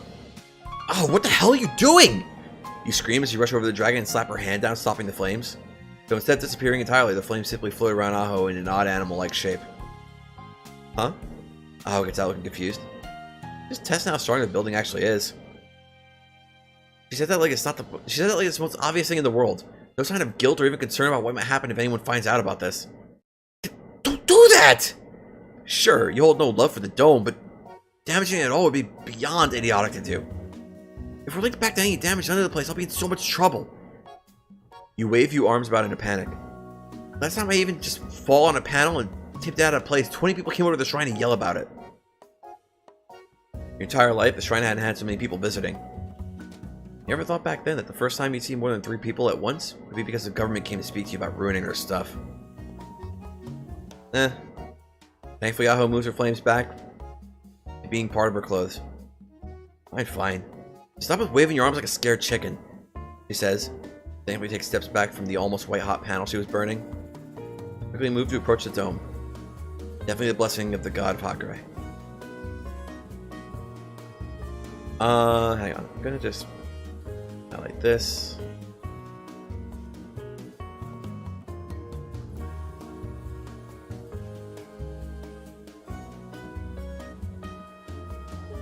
You know what?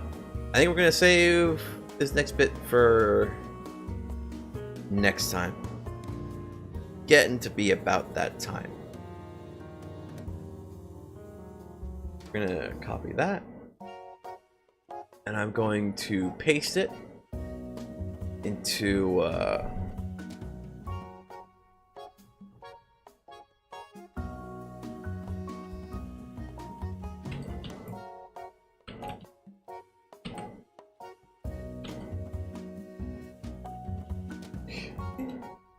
I'm pasting the line we've stopped at into my little text file so that I could just do a Control F and we can find it easily later.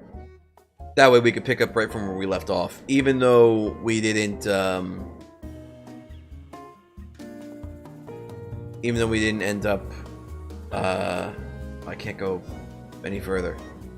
We're currently at a part entitled Zen, and the next part is entitled In the Future, and if I click there, we end up jumping really far ahead. But if I start from the beginning of Zen, we go all the way back, and it's like, yeah. So we'll just Control F for that line next time. But for now, I think it's going to be about it. Chapter 4 is a long one. In fact, let's go back to Chapter 4 just to see what page we're on here. It's gonna take a long time to Alt F4 though, because it's a very, very fucking long document with a lot of text. It's like fucking... Google Docs hasn't even loaded how many pages it has yet, but I know for a fact it's like 100, 201. Okay. Skipping musical spoilers.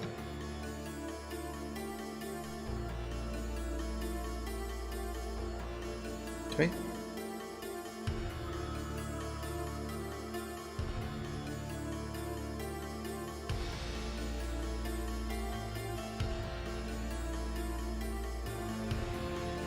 Oh no. Oh no, no, no, no, no.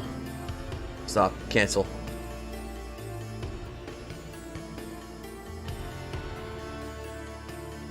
Oh fuck. Google Chrome is hanging. Oh, my fucking modules. My modules.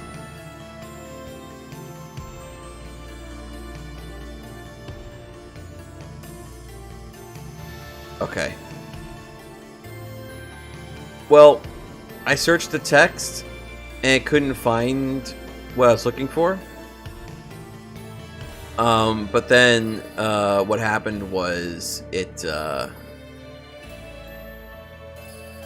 when you Control F, it searches and tries to match the entire document as you do it, and it's going through the entire document as I hit backspace,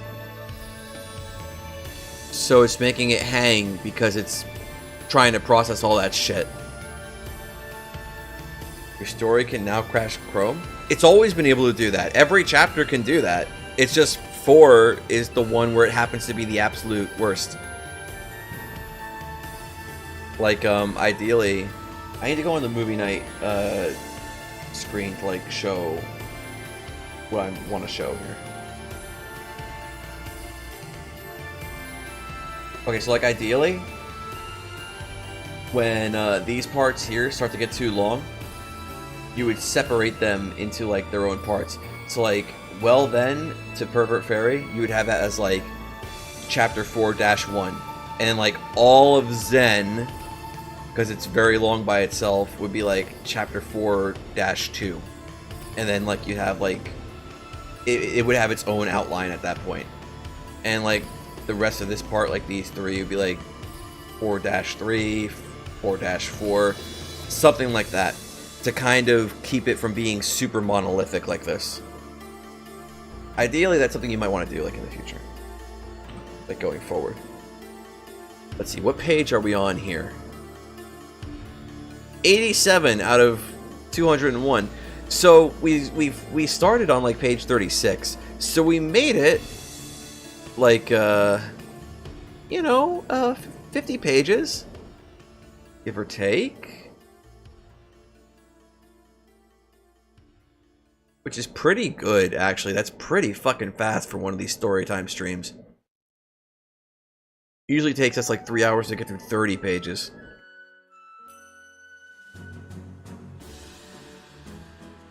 Definitely have a problem where you're like, well, there's nothing wrong with having a high word count. It's just when it comes to being able to find shit on Google Docs, especially if you're going to use Control F to search the document for text, you want to break it up so it's not this huge monolithic file.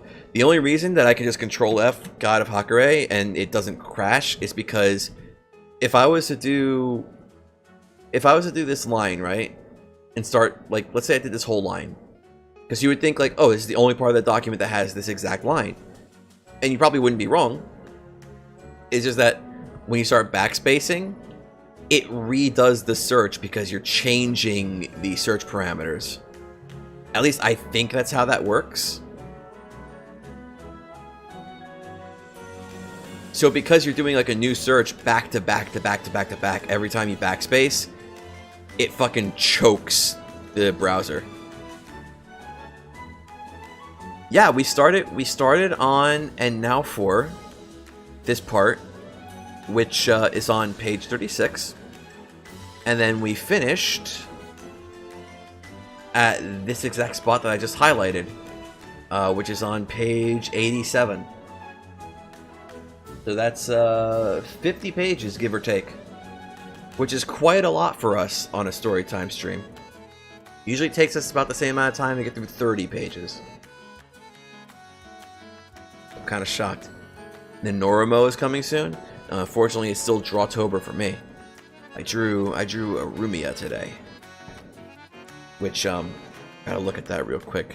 Do I fucking hate it, or is it good?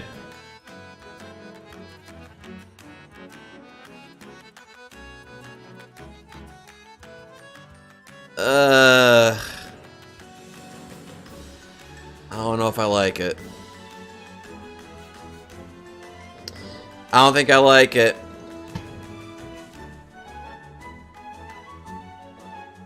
Here, I'll fucking embarrass myself. I already showed a good drawing. I'll fucking embarrass myself. Show a less than good drawing. Sec.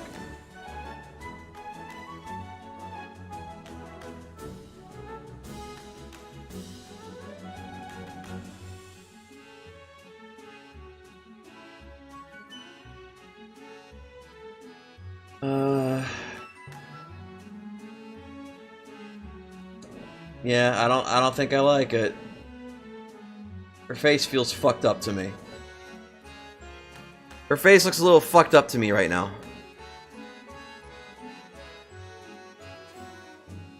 Like it doesn't like everything else, like I don't know, it's like a bunch of things that come together and make it not look quite right to me. I don't know, man.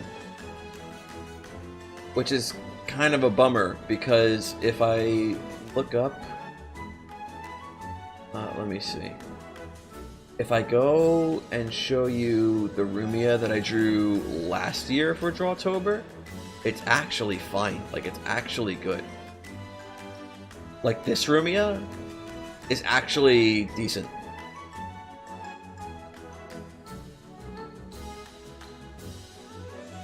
The new one, not so much.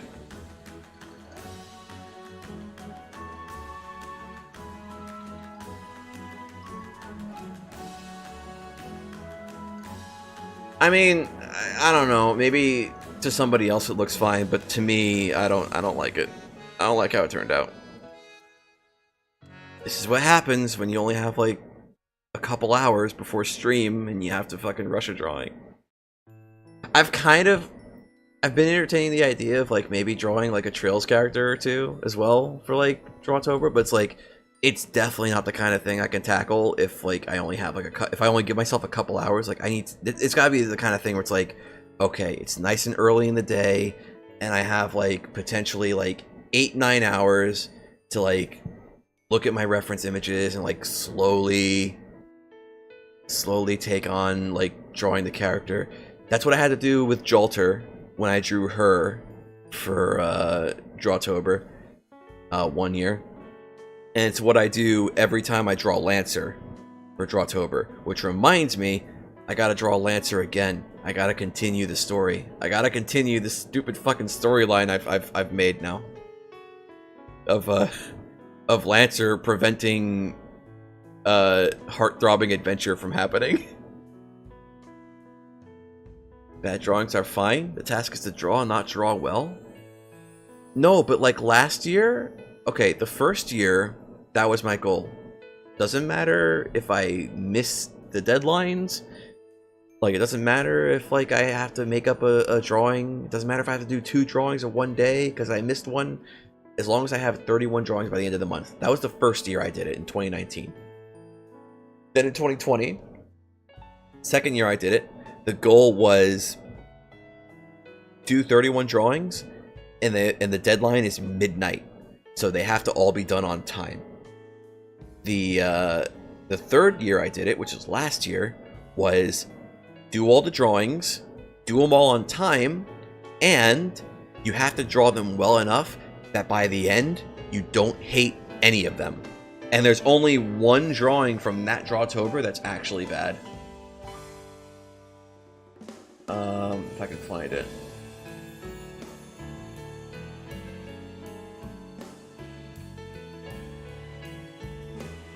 October 2001. This right here, I would say. Hang on, I gotta get it on screen. This right here, I would say, in my Drawtober for 2021, I would say that's literally the worst one.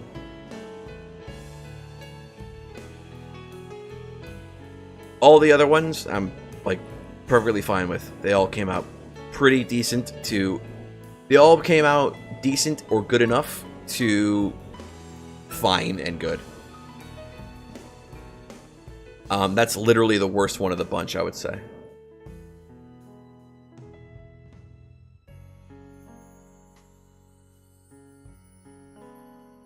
That was last year. That's not this year.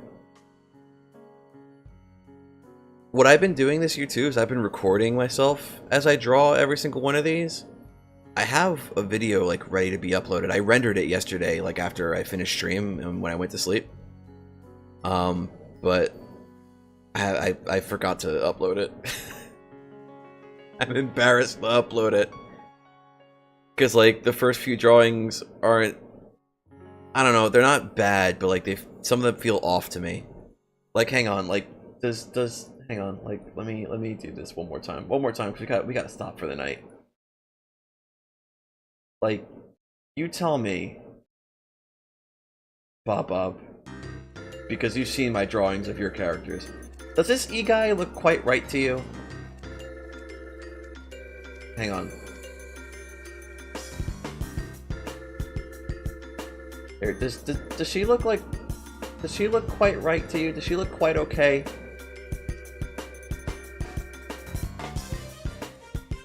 Something seems like slightly off to me. Maybe it's just me. I don't know.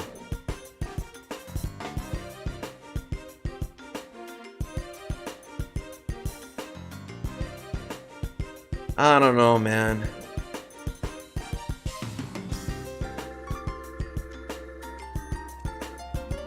Yeah, it looks adult. Her face looks a bit adult to you. I think it's the nose.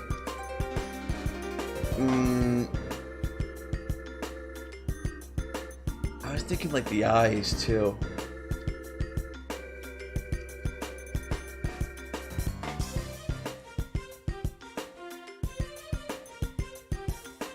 At least this flan came out pretty decent.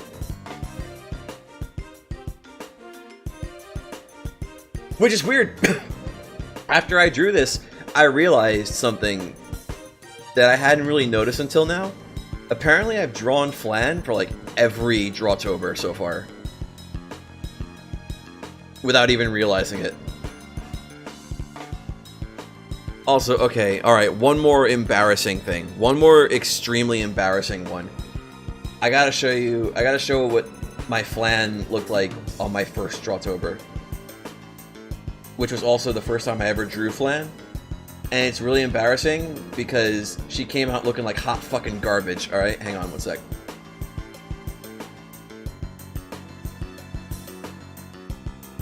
Where is she? Where is this awful fucking drawing? Where the fuck is it?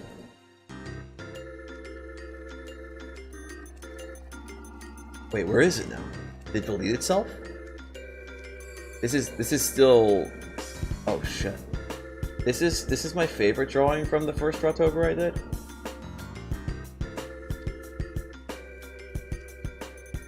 This is my favorite drawing from the first Drawtober I did. But that's not the image I was looking for. Hang on. I gotta find the Flan one. Okay. This Flan came out looking like hot fucking garbage. I hate it. It's the absolute fucking worst. And every single time I've drawn Flan after this, she came out looking fine. But like, this time when I drew her, looked like shit. Looked like burning fucking dog shit on your porch.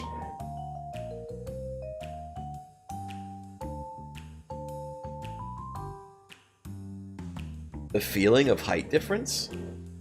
I don't understand what you mean quite much.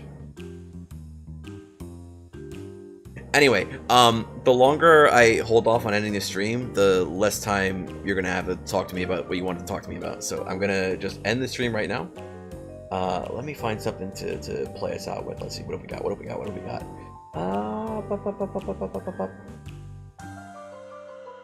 Sure. Anyway, thanks everybody for watching, for stopping by, for chatting. See you all next time. Next story time we'll probably do on Thursday too, around the same time. I feel like that'd be fine. And tomorrow, well, maybe tomorrow. I gotta see what's going on. I'm not sure. I don't want to talk about whatever until like I know what's going on for sure. It's possible there might not be a stream tomorrow, but if there is, more Trails from Zero tomorrow. Anyway, thanks for watching. Good night.